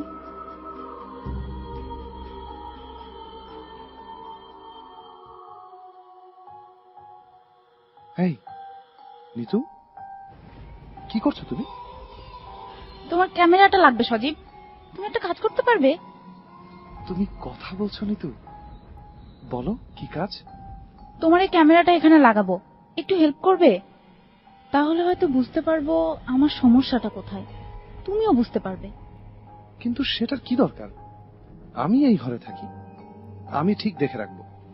না, তুমি থাকবে না, আমি চাই না তোমার কোনো সমস্যা হোক। আমার আবার কি সমস্যা হবে? আমি আমি আমার উপরে ঠিক বিশ্বাস রাখতে পারছি না সজীব। বারবার মনে হচ্ছে তুমি হয়তো বুঝতে পারবে না, আমি কখন তোমাকে আঘাত করে ফেলবো। যদি তোমাকে আঘাত করে ফেলি, যদি তুমি ব্যথা পাও? তুমি কেন আমাকে ব্যথা দেবে নিতু? আমি না, কিন্তু আমি আজকাল এমন অনেক কিছুই করছি সজীব, তুমি হয়তো জানো না। আমি রাতের বেলা। জানি, আমি সব জানি। আমি তোমার পেছনে পেছনে যাই প্রতিদিন, তুমি যাতে ব্যথা না পাও, তোমার যাতে কোনো কষ্ট না হয় সেটা খেয়াল রাখতে। কি করি, কি করি আমি সজীব, বলো কি করি? তুমি হারিয়ে যাও নিতু, এই গেট পর্যন্ত তোমাকে খুঁজে পাই আমি, এরপর আর তোমাকে কোনোদিন দেখতে পাইনি। পেয়েছি, তবে আবার ফিরে আসার পর। তোমার ভয় করেনি সজীব? করেছে। আমি ভূতে খুব ভয় পাই, কিন্তু তোমাকে সুস্থ করে তোলা দরকার ছিল। আমি তাই অনেক হুজুরের কাছে গিয়েছি জানো, পীর ফকির কিচ্ছু বাদ রাখিনি। তোমাকে বা মাকে জানতে দেইনি, কিন্তু কোনো লাভ হয়নি। এবার হবে সজীব, এই ক্যামেরা সেট করে রাখছি ঘরে, ঠিক দেখা যাবে আমার ঠিক কি হয় রাতের বেলা, আমি কি করি। আর এরপর তুমি বেরিয়ে যাওয়ার পর, তখন হারিয়ে গেলে কি করো সেটা তো জানা যাবে না। যাবে, আমার এই পায়ে একটা ঘুঙুর পরে রাখবো আমি, আর ঘুঙুরের শব্দ শুনে আমি হারিয়ে গেলেও তুমি আমাকে খুঁজে পাবে। এটা মন্দ বলনি। এবার তাহলে আমি একটু ঘুমাই সজীব, অনেক দিন ঠিক করে ঘুমোতে পারিনি। পায়ে ঘুঙুর বেঁধে অবশ্য কোনো লাভ হলো না, কারণ আর সব রাতের মতো এবারেও ঘুম থেকে উঠে দাঁড়ালেও বাইরে বেরোলো না নিতু। তার বদলে এগিয়ে গেল সজীবের মা রেহানা বেগমের ঘরের দিকে। প্রথমে একটু হকচকিয়ে গেল সজীব, আটকাতে গেল নিতুকে, কিন্তু তারপরে চোখে পড়ল ঘরের মেঝেতে নিতুর পা যেখানে পড়ছে, মেঝের সেই জায়গাটাতে গর্ত হয়ে যাচ্ছে, যেন কাদার উপর পা রাখছে।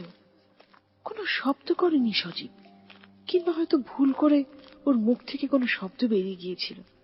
ফিরে তাকালো নিতু ওর দিকে, ঘর ঘরে একটা শব্দ বেরোল ওর গলা দিয়ে, যেন অনেক দিন কথা বলেনি। খুব কষ্ট করে এক একটা শব্দ বেরোলো নিতুর কণ্ঠ থেকে।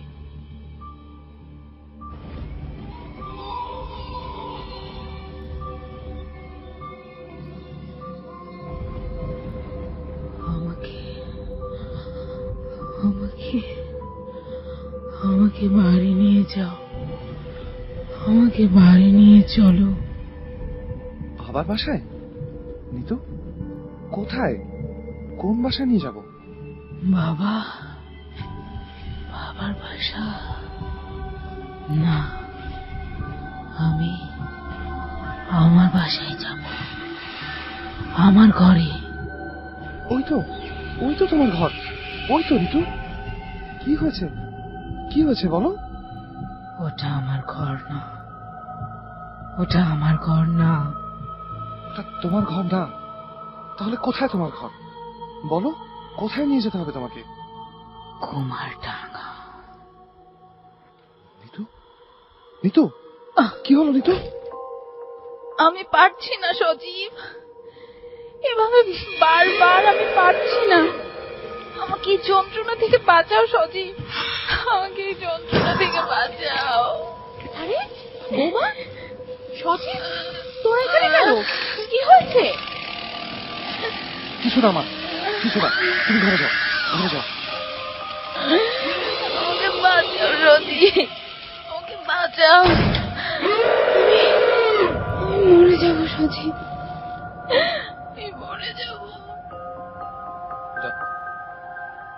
পরদিন সকাল, নিতুর প্রচন্ড জ্বর এসেছে। ওর পাশে বসে আছে সজীব, তাকে ওঠানো যাচ্ছে না। ওদিকে সজীবের মা রেহানা খাতুন 1 মিনিটও টেনশনে বসতে পারছেন না ঠিক করে। বারবার তার মনে হচ্ছে ঠিক হয়নি, এই মেয়েকে ঘরে আনা সত্যিই ঠিক হয়নি। এখন কি করবেন? ছেলেকে বলবেন কিছু একটা সিদ্ধান্ত নিতে? বেশ কয়েকদিন ধরে এক ঘরে থাকছে না বউ আর ছেলে। কিছু বলেননি তিনি, ভেবেছেন মান অভিমান চলছে, কিন্তু ভূতের কারণে যদি এরকম হয় তাহলে তো সমস্যা। জিন ভূত ধরা মেয়েকে কিভাবে রাখবেন তিনি? কিন্তু ছেলেটা যে পাগল, বউকে ছাড়া 1 পা নড়বে না সেটা তো বোঝাই যাচ্ছে। কিন্তু বোঝাতে হবে, খুব ভালো করে বোঝাতে হবে। বুদ্ধি এখনো কম, বয়সটাও কম। এই বয়সে বুঝতে না চাইতেই পারে, কিন্তু তার তো দায়িত্ব আছে সজীবের ভালোটা দেখার।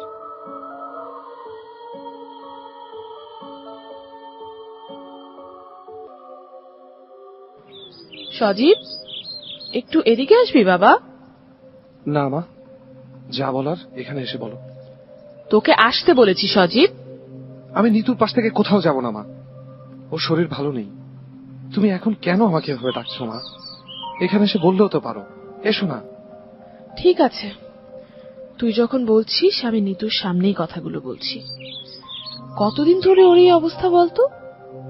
বেশ কিছুদিন হলো। আমাকে কিছু জানাসনি কেন? জানিয়ে কি হবে বলো? তুমি কি কিছু করতে পারতে? আমি পারতাম না তাহলে কে করতে পারতো? তুই আমাকে বললে পীর ফকির কিছু একটা দেখিয়ে দিতাম। শুরুর দিকে সব দেখিয়ে নিলে এখন আর ঝামেলা হতো না। আমি দেখিয়েছি মা, কোনো লাভ হয়নি। আমরা ডাক্তার আর তোমার ওই পীর ফকির কিছুই বাদ দিইনি। তুই বরং একটা হুজুরের পড়া পানি নিয়ে, তোর বউকে ভূতে ধরেছে, কিছু তো করতে হবে। আর যদি তারপরেও ঠিক না হয় তাহলে তাহলে তাহলে ওকে ছাড়তে হবে। তাহলে তো ছাড়তে হবে মানে কি? কি ছাড়তে হবে? এই বাড়ি ছাড়তে হবে। আমি কোনো ভূতে ধরা মেয়ের সাথে এক বাড়িতে থাকতে পারবো না। এমনিতেও এই মেয়েকে আমি কখনোই পছন্দ করিনি বউ হিসাবে, কেবল তোর মুখের দিকে তাকিয়েই। কিন্তু এবার আর না। আর কে জানে, একবার সুস্থ হয়ে যাওয়ার পর তো আবার ঝামেলা হতে পারে। তুই ওর সাথে থাকবি সারা জীবন, কখন তোর খারাপ কিছু করে ফেলে কে জানে। তার চাইতে আগে থেকেই ঝামেলা বিদায় করা ভালো। ঝামেলা? ও তোমার জন্য ঝামেলা হতে পারে মা, আমার জন্য না।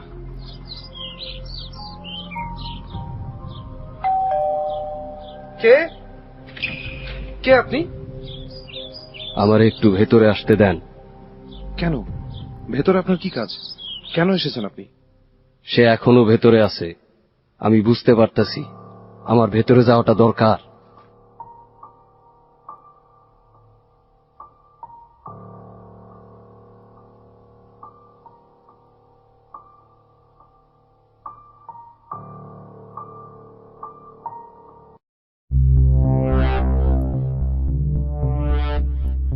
দ্বিতীয় পর্বে আমরা দেখলাম নিতুকে ভূতে ধরেছে বলে সজীবের মা তাকে পানি পড়া খাওয়াতে বলেছে এবং একজন হুজুরকে বাড়িতে হাজির করা হয়েছে। এই হুজুর কি পারবে নিতুকে সারাতে? আসুন সেটা জানবো শেষ পর্বে, অর্থাৎ যে পর্বটি এই মাত্র শুরু হবে। আপনি শুনছেন কুয়াশা এবিসি রেডিও 89.2 FM, আপনার সঙ্গে আছি সামনে। আর সবার কাছে সে নানা হয়ে গেল সেটা কারো মনে নেই। নানা ফুকি নিজে মনে করতে পারে না, কেবল মনে আছে সবাই একসময় তাকে নানা ডাকতে গিয়ে মুখ বাঁকিয়ে হাসত, সহ্য হতো না নানার।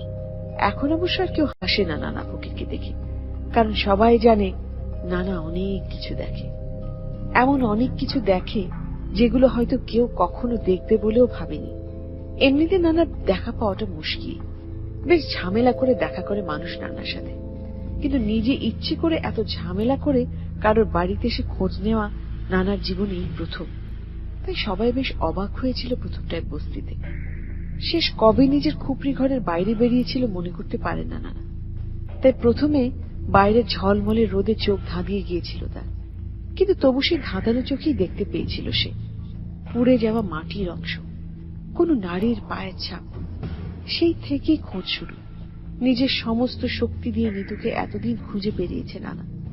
সেদিন নিতু আর সজীব গিয়েছিল নানা ফকিরের সাথে দেখা করতে, তবে তার চেহারা কারো জানা ছিল না।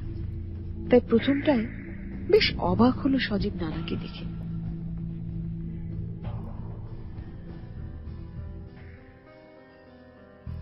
আপনি আপনি কিভাবে বুঝতে পারলেন সে এখানে? সেটা জানার কোনো দরকার নেই। যেটা জানার দরকার সেটা জানো আগে। কে, কই থেকে এসেছে? এ আমার স্ত্রী নিতু। ওর বাড়ি। আমি সেটা জানি। আমি জানি এই মহিলা তোর স্ত্রী, কিন্তু সেটা জানতে চাচ্ছি না। এর ভেতরে বাসা বেঁধেছে কে? তাকে কই থেকে ধরে এনেছিস? সত্যি কি ওর ভেতরে কেউ আছে ফকির বাবা? কে কে আছে? তাকে তাড়িয়ে দিন বাবা প্লিজ। আমার স্ত্রীর কষ্ট আর সহ্য হচ্ছে না। ও এভাবে থাকলে মরে যাবে বাবা। বললেই তো হয় না, আগে তো জানতে হবে। তুই যা জানিস বল, বলে ফেল। আমি তেমন কিছুই জানি না বাবা, কিন্তু গত রাতে ওর ভেতরে যে অন্য শটটা কথা বলেছিল, সে বলেছিল সে নাকি বাড়ি ফিরতে চায়, কুমারডাঙ্গায় ফিরতে চায়। কুমারডাঙ্গা? সেইটাই তাইলে বাড়ি? বাহ, মেলা কিছুই তো জানিস দেখছি। তাহলে এতদিন জেনে শুনে চুপ করে বসেছিলি কেন? চুপ করে বসে থাকিনি বাবা, চেষ্টা করেছি, অনেকের কাছে জানতে চেয়েছি সমাধান। সমাধান দিব কে? আমি? অন্য কেউ? কেউ না। সমাধান সেই দিতে পারবো যে সমস্যায় আছে। কি বলছেন বাবা? তার মানে নিতুর কাছে কি এই সমস্যার সমাধান আছে? না, তোর স্ত্রী না। সমাধান দিব ওর ভেতরে যে বাস করতেছে সে।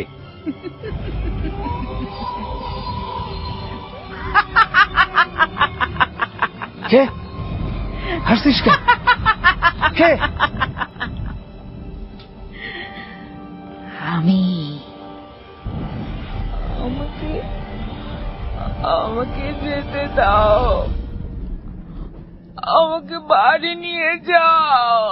তুই চলে যা। তুই এখানে আসিস কেন? কিসের এত দরকার তোর ওই মেয়েটার শরীরে থাকার? চলে যা, চলে যা তুই। না, আমি চলে যাব না। তাইলে তাইলে যাবি কি কইরা? ফিরবি কেমনে নিজের বাড়িতে? ফিরবো,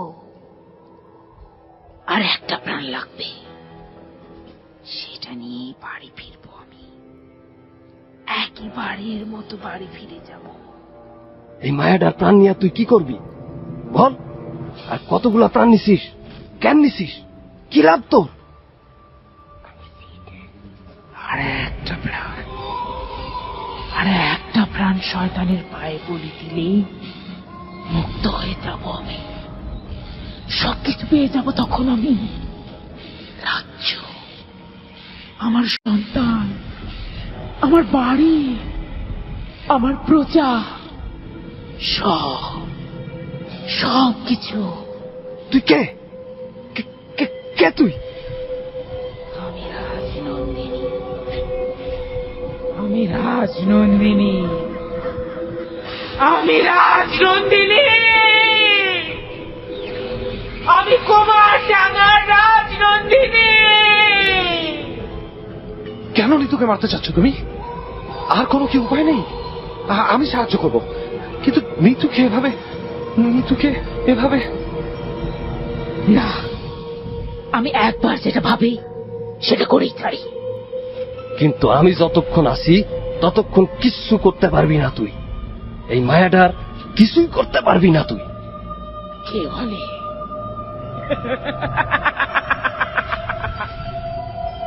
না না, আমার হাত কেন নাড়তে পারছি না? কি করছিস তুই? কি করছিস? আমি ফকির, তোরে আটকানোই আমার কাম। আমি যতক্ষণ তোর মতো দু চারটে ফকিরকে আমি আমার পায়ের কাছে রাখি। বল বল, তুই কি করেছিস? কি করেছিস বল? কেন আটকায় আসোস? কেন এই মায়াটার ভেতরে আটকায় আসোস? কেন এখনো পৃথিবী ছাড়তে পারস নাই? বল।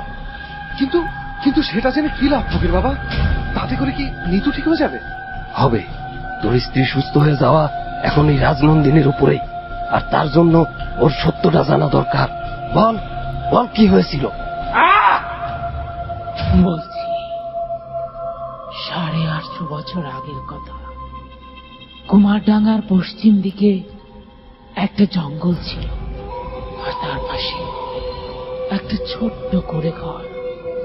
সেখানে আমি আর আমার বাবা থাকতাম। মা মরে গিয়েছিল অনেক আগে। বাবা আদর দিয়ে বড় করেছিল আমাকে। আমার কাছে আমার বাবাই ছিল সব। বাবা আমাকে ছাড়া এক পাও বলতে পারত না। একদিন খাবার রান্না করে অপেক্ষা করছিলাম। 13 বছরের ছোট্ট আমি। বাবা আসবে কাজ থেকে, হাত মুখ ধুয়ে আমার সাথে গল্প করবে। বাবার গল্প করার বিষয় ছিল দুটো। আমার মায়ের গল্প করত বাবা, আর মা মারা যাওয়ার পর আমাদের কিভাবে সবাই সমাজ থেকে আলাদা করে দিল সেই গল্প। আমরা কোনো খারাপ কাজ করেছিলাম এমন না, কিন্তু মাকে নিয়ে সবার কথার অন্ত ছিল না। মা নাকি অনেক কিছু দেখতে পেত, এমন অনেক কিছু যেগুলো মানুষ দেখতে পায় না। আত্মার সাথে কথা বলতো মা। আর এটাই কাল হয়েছিল আমার মায়ের। ডাইনি বলে পাথর ছুঁড়ে মেরেছিল সবাই মাকে। বাবা আটকাতে পারেনি। আমি তখন দুধের শিশু। সবাই মিলে জীবন্ত কবর দিয়েছিল মাকে। বাবাকে মেরে আটকে রেখেছিল একটা ঘরে। আমার কিছু মনে নেই এসব, কিন্তু সবসময় একটা ক্ষোভ ছিল ভিতরে। সবসময় মনে মনে ভাবতাম, একবার যদি গ্রামের সবাইকে পুড়িয়ে কয়লা করে দিতে পারতাম, তাহলে হয়তো শান্তি পেতাম। আর সেই রাজা যে নিজের হাতে আমার মায়ের মৃত্যুর নির্দেশ দিয়েছে, তার উপরে আমার রাগ ছিল সবচাইতে বেশি। আমি অপেক্ষা করতে লাগলাম, কিন্তু বাবা আর ফিরল না। বাবাকে আর খুঁজে পাওয়া গেল না।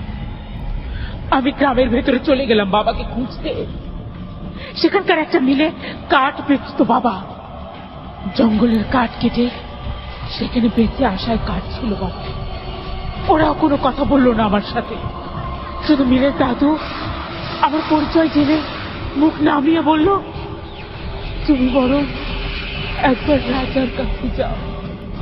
আমি আর কিছু না ভেবে সোজা রাজার কাছে চলে গেলাম। কিন্তু সে পর্যন্ত যাওয়া কি এত সোজা? রাস্তায় মানুষ আমার পিছু নিল। আমি একটা দেখার পাত্রে ছিলাম।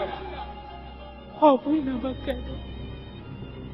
যার মাকে জীবন্ত মাটি চাপা দেওয়া হয়েছে ডাইনি বলে, পাথর মারা হয়েছে, যার বাবাকে খুঁজে পাওয়া যাচ্ছে না, যারা কিনা এক করে, সেই মেয়ে আজ বেরিয়ে এসেছে রাজার কাছে যাচ্ছে। সবার দেখার বিষয় ছিলাম আমি। আমাকে কয়েকটা ইট আঘাত করেছিল পেছন থেকে। কত কথা শুনলাম ওইটুকু রাস্তা বেরোতে, কিন্তু কেউ বলল না, কেউ বলল না আমার বাবা কোথায়। আমি থামলাম না। রাজার সাথে আমার দেখা করতেই হবে। কিন্তু রাজা দেখা করলেন না। আমি বন করলাম, রাজা দেখা না করলে এখানেই বসে থাকবো আমি রাজপ্রাসাদের সামনে।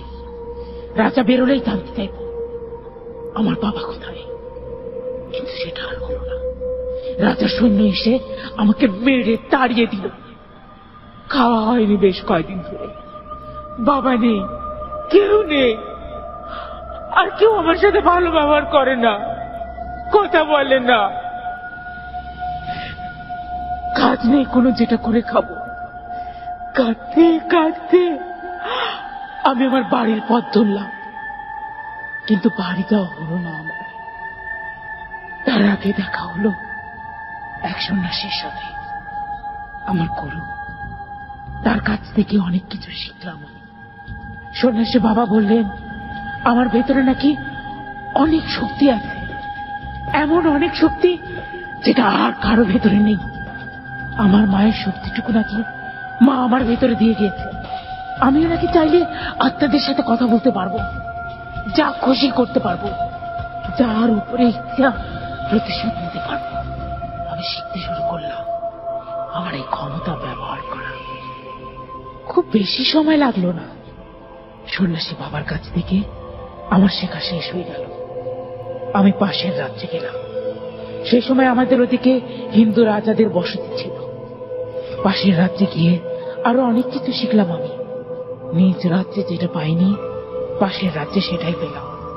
আমি যে মানুষ সেটা বুঝতে পারলাম, কিন্তু তাই বলে আমার ভেতরের আগুন নিভে যায়নি। আমার তখন আর কিছুই দরকার ছিল না, কেবল একটু প্রতিশোধ। একটু প্রতিশোধের জন্য হাহাকার করছিলাম ভেতরে ভেতরে। এমন একদিন দেখা হয়ে গেল আমার রাজা রায় ললাটের সাথে। পাশের দেশের রাজা। আমাকে দেখে তার ভালো লেগে যায়। আমারও যে ভালো লাগেনি তা না, একবারের জন্য মনে হলো যেটা হয়ে গেছে সেটা বরং থাক। রায় ললাটকে ভালোবেসে ফেলেছিলাম আমি, ওর সাথে ঘর বাঁধতে চেয়েছিলাম আমি।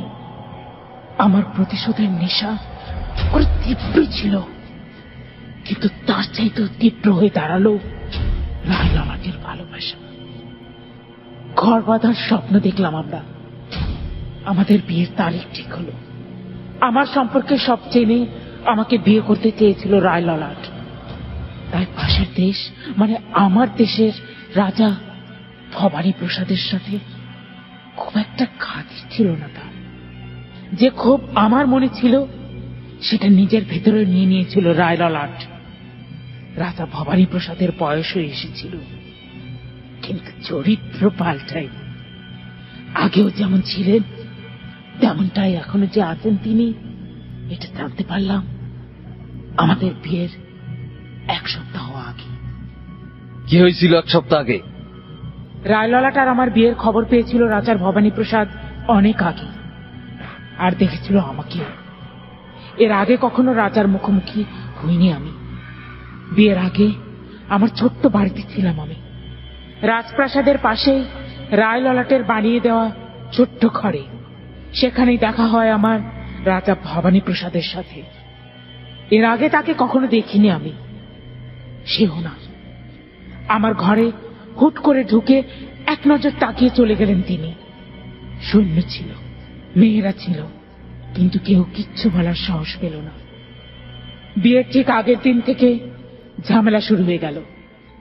ভবানী প্রসাদ আক্রমণ করলেন রায় ললাটের রাজ্যকে। কেন? কি লাভ ছিল তাতে ওর? আমাকে মনে ধরে গিয়েছিল তার।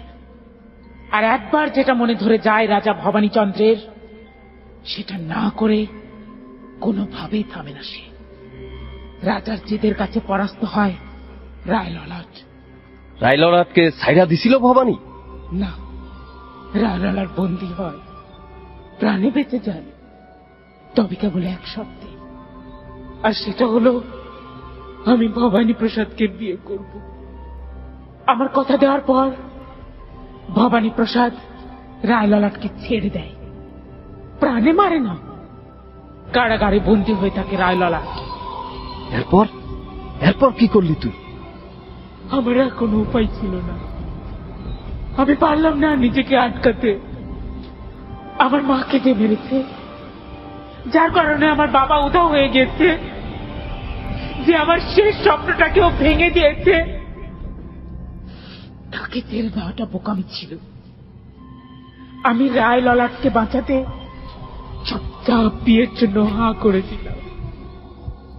হয়ে গেল আমার আর রাজা ভবানী প্রসাদের বিয়ে। ভবানী প্রসাদের রাজ্যে কম অশান্তি ছিল না, অশান্তি ছিল রাজার মনেও। তার ছেলেরা রাজ্য নিয়ে বাবার সাথে ঝামেলা করছিল। আমি এইসব ঝামেলা দূর থেকে দেখতাম আর নিজের ক্ষমতাকে সানিয়ে নিতাম। আমার হাতে তখন আর কোনো উপায় ছিল না নিজেকে বাঁচানোর, রায় ললাটকে মুক্ত করার, কিন্তু কোনো লাভ হলো না। ভবানী প্রসাদ একদিন সব জানতে পেরে গেল। আমি কে, আমি কেন এখনো মুখ বুজে সব সহ্য করছি, সব জানতে পেরে গেল। তবে তাতে ভবানী প্রসাদেরও বিশেষ কোনো লাভ হলো না। আমি ভবানীর ছেলের সাথে হাত মিলিয়েছিলাম, আর সাথে ছিল আমার জাদুকরী শক্তি। একবার সবাইকে মেরে সম্পত্তি হাত করে রাজ্যের শাসন ক্ষমতা ভবানী প্রসাদের হাত থেকে নিতে পারলেই আমার মনের জ্বালা মিটে যেত। আমি চাচ্ছিলাম ভবানী প্রসাদ শাস্তি পাক, চাচ্ছিলাম ওর মরে থাকুক। কি ভুল করেছে ও? পারসনি কেন? কে বাধা দিছিল তোকে? আমার জীবনের সবচাইতে বড় শত্রু ভবানী প্রসাদ।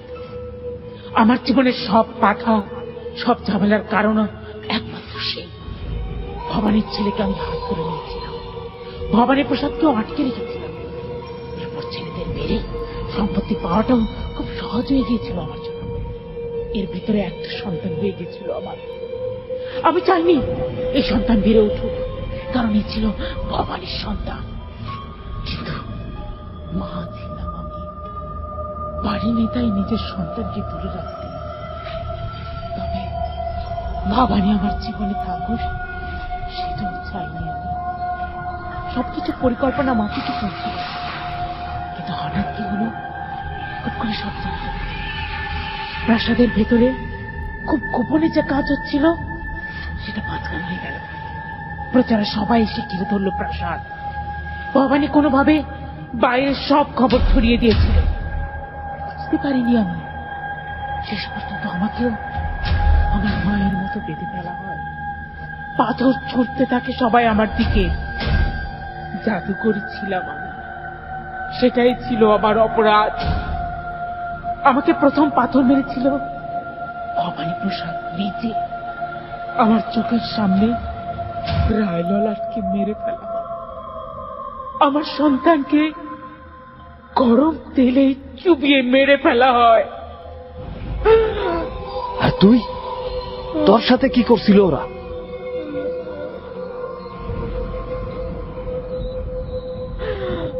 সবাই জানত যেটাই করুক না কেন আমি বেরিয়ে আসব। সবাইকে তার কাজের ফল পেতেই হবে, তাই ভয় পেয়ে এক জাদুকরকে ডেকে আনে ওরা। আমার চাইতেও বড় জাদুকর ছিল সে। আমার সামনে বিশাল এক গর্ত করে সেই জাদুকর মাটিতে। নদীর পানি এসে ভরে যায় সেই গর্ত। আমাকে পুঁতে দেওয়া হয় সেই গর্তের ভেতরে অর্ধেক পর্যন্ত। নদীর পানিতে মাথা অব্দি ডুবে যেতে বেশিক্ষণ লাগেনি আমার, কিন্তু মরার আগে আমি প্রতিজ্ঞা করেছিলাম, অভিশাপ দিয়েছিলাম, দেখে নেব ভবানী প্রসাদকে, আমি দেখে নেব। যে রাজ্য আমাকে এত কষ্ট দিয়েছে সেটাকে আমি ছাড়ব না। পরের কয়েক বছরে রাজা ভবানী প্রসাদের রাজত্ব উঠেছে। রাজ্যে মহামারী হয়, মারা পড়ে সব মানুষ। সবাই তখন আমাকে আটকে দেয় সেই নদীর ভেতরে। বীর সবাইকে মানা করে দেয় নদীর ভেতর আসতে। সেই মুক্ত হওয়া। কেন, কি করবি তুই মুক্ত হইয়া? কি লাভ? তোর প্রতিশোধ নেওয়ার ছিল ভবানী প্রসাদের উপরে, নিয়ে নিছস। আর কি করবি তুই? রাজ্যের সবাই তোকে ভয় পায়, তুই সবার উপরে প্রতিশোধ নিছস। আর কি চাস তুই? ক্ষমতা, রাজ্যের সব ক্ষমতা আমার চাই। ভবানী প্রসাদ, ওকে আমি আবার জীবিত করে আবার মারব, কষ্ট দিয়ে একটু একটু করে মারব। সেই ক্ষমতা চাই আমার। আর সেইটা কিভাবে করবি তুই? বল, কিভাবে করবি তুই? কিভাবে? হইতে সন্ধ্যা হচ্ছে, আজ রাতে চাঁদ উঠবে না, সব মিশমিশে কালো হয়ে যাবে। পুরো পৃথিবী অন্ধকার করে শয়তান আসবে। আমি যেতে পারিনি, আমাকে তোরা যেতে দিসনি, কিন্তু না, আমাকে যেতে হবে না। শয়তান নিজে আসবে, এসে শেষ প্রাণ নিয়ে যাবে। মুক্ত হয়ে যাব আমি, আমার হাতে সমস্ত ক্ষমতা চলে আসবে। আমি আবার ভবানী প্রসাদকে জীবিত করে তুলব। আবার আগের রাজ্য, আগের মানুষ থাকবে। আমার বাবা, আমার মা থাকবে, রায়লালাট থাকবে, আমার সন্তান থাকবে। সবকিছুর প্রতিশোধ দেবো আমি, সবকিছুর। না, এইটা করতে পারস না তুই। কেন? কেন আমি করতে পারবো না? কেন? আমি করব না। যদি তুই এসব করস তাইলে প্রকৃতি এসব মাইনা নিব না, অনর্থ হইয়া যাইব। যে চইলা গেছে তারে জোর কইরা ফিরাইতে গেলে তুই বিপদে পড়বি, আমরা সবাই বিপদে পড়ব। মিথ্যে, তুই মিথ্যে বলছিস, তোরা সবাই মিথ্যে বলছিস। আমার বাবা যেভাবে মরেছে সেভাবে সবাইকে মারবো, আমি সবাইকে মেরে ফেলবো। তোর বাবা কেমনে মরছিল, কিভাবে মরছিল বল? কে মারছিল তোর বাবারে? একটু একটু করে মেরে ফেলেছিল আমার বাবাকে, সবাই আত্মহত্যা করেছিল বাবা, আর পারিনি সহ্য করতে। তোরা কেউ সহ্য করতে পারবি না, আমাকে এখানে আটকে রেখেছিস জানো, তারা কেউ পারবি না বেঁচে থাকতে। কিন্তু আমরা কি করেছি? নিতু কি করেছে? আমরা তো একে অন্যকে ভালোবাসি। তুমি তোমার ভালোবাসার মানুষগুলোকে ফেরত পাওয়ার জন্য আমার ভালোবাসার মানুষকে নিয়ে চলে যাচ্ছ। এটা কেমন অবিচার? কি করবে তুমি এভাবে ভালোবাসা ফিরে পেয়ে? এভাবে আরেকজনের ভালোবাসাকে তার কাছ থেকে সরিয়ে নিয়ে তুমি রায় ললাটকে ছাড়া থাকতে পারছো না। আমি কিভাবে নিতুকে ছাড়া থাকবো সেটা একবারের জন্য ভাবছো না তুমি? তুমি মরে গিয়েছো, তুমি জাদুকর, কিন্তু তুমিও তো মানুষ, তুমিও তো ভালোবেসেছো কাউকে। এভাবে নিতুকে মেরে ফেলবে? রায় ললাট হলে কি এমন কিছু করতে বলতো তোমাকে?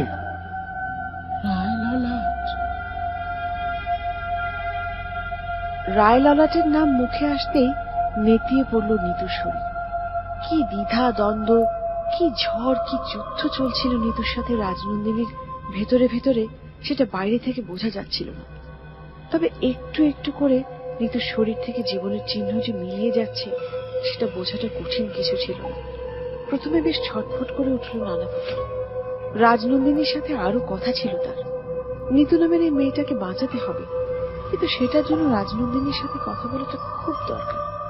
নিতুর শরীর থেকে রাজনন্দিনীকে বেরোতে হবে, অতীতকে ফিরিয়ে আনার এই চেষ্টা বাদ দিতে হবে রাজনন্দিনীকে।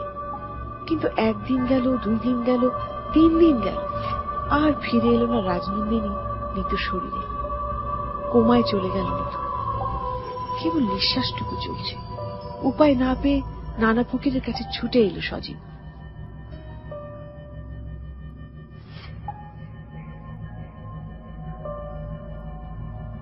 কিছু একটা করুন ফকির বাবা, আমার স্ত্রী আর বেশি দিন বাঁচতে পারবে না এভাবে। কোনো ডাক্তার কিচ্ছু করতে পারছে না। কেন এমনটা হচ্ছে? কেন এমন হচ্ছে?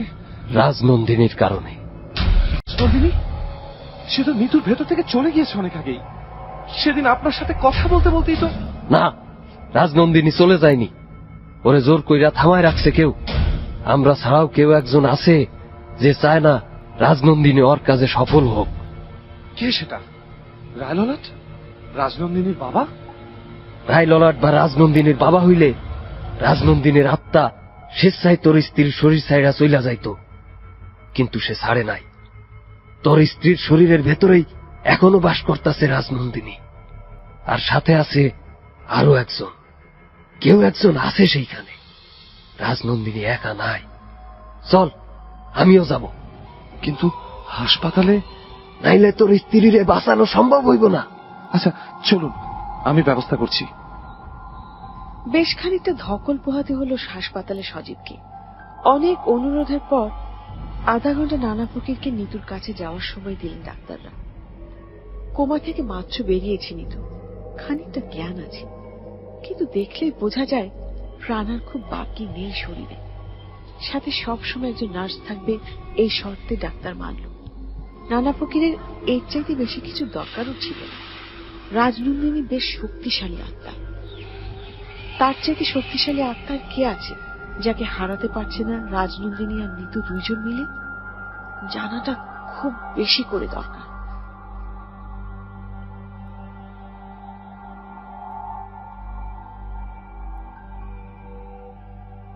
নিতু, নিতু, তোমার ভেতরে ওরা কারা? হ হ, তোমার ভেতরে? আমি আছি ওর ভিতরে।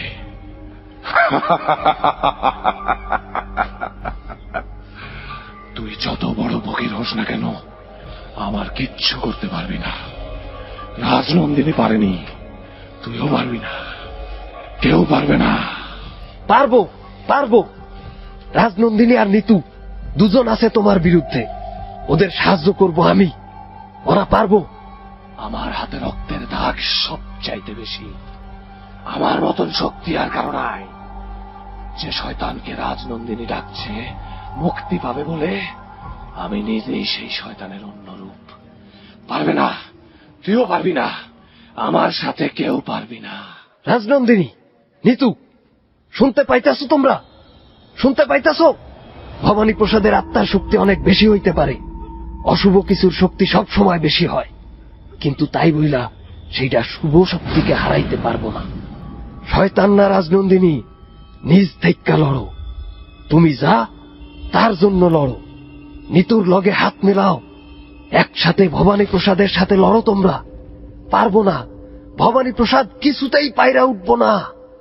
পেরে উঠবে না, পেরে উঠবে না, ভবানীর আত্মা পারবে না।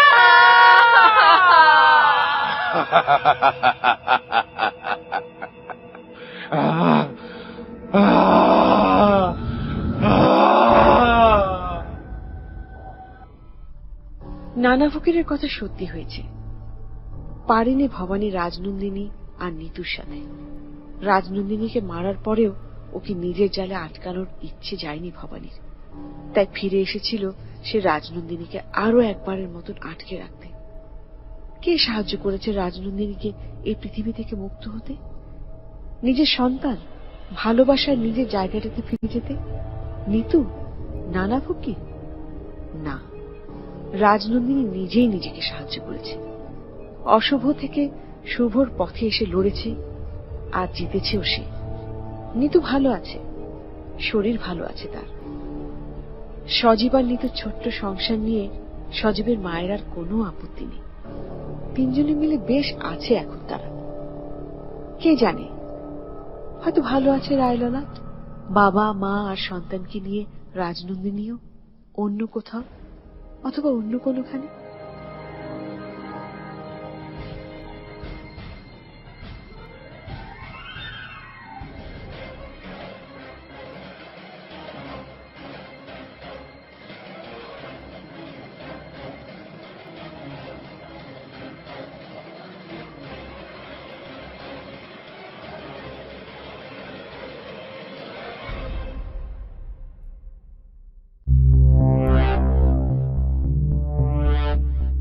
এতক্ষণ ধরে শুনছিলেন আজকের কুয়াশার কাহিনী, এবং কাহিনীর নাম অশুভ।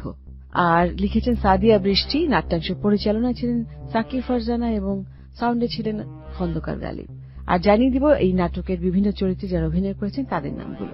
নিতুর চরিত্রে অভিনয় করেছে প্রিয়ন্তী, সজীবের চরিত্রে রেহান, মাঝির চরিত্রে গালিব, রাজনন্দিনীর কণ্ঠ দিয়েছেন সাকি, ফকিরের চরিত্রে অভিনয় করেছেন মঞ্জুর এবং ভবানী প্রসাদের চরিত্রেও অভিনয় করেছেন রেহান। এই ছিল আজকের কুয়াশার কলাকুশলীদের নাম। সবাইকে আরো একবার সামনের সপ্তাহে কুয়াশার আমন্ত্রণ জানাচ্ছি এবং আরো একবার ঈদের শুভেচ্ছা জানিয়ে আজকের মতন আমি শারমিন বিদায় নিচ্ছি। শুভরাত্রি।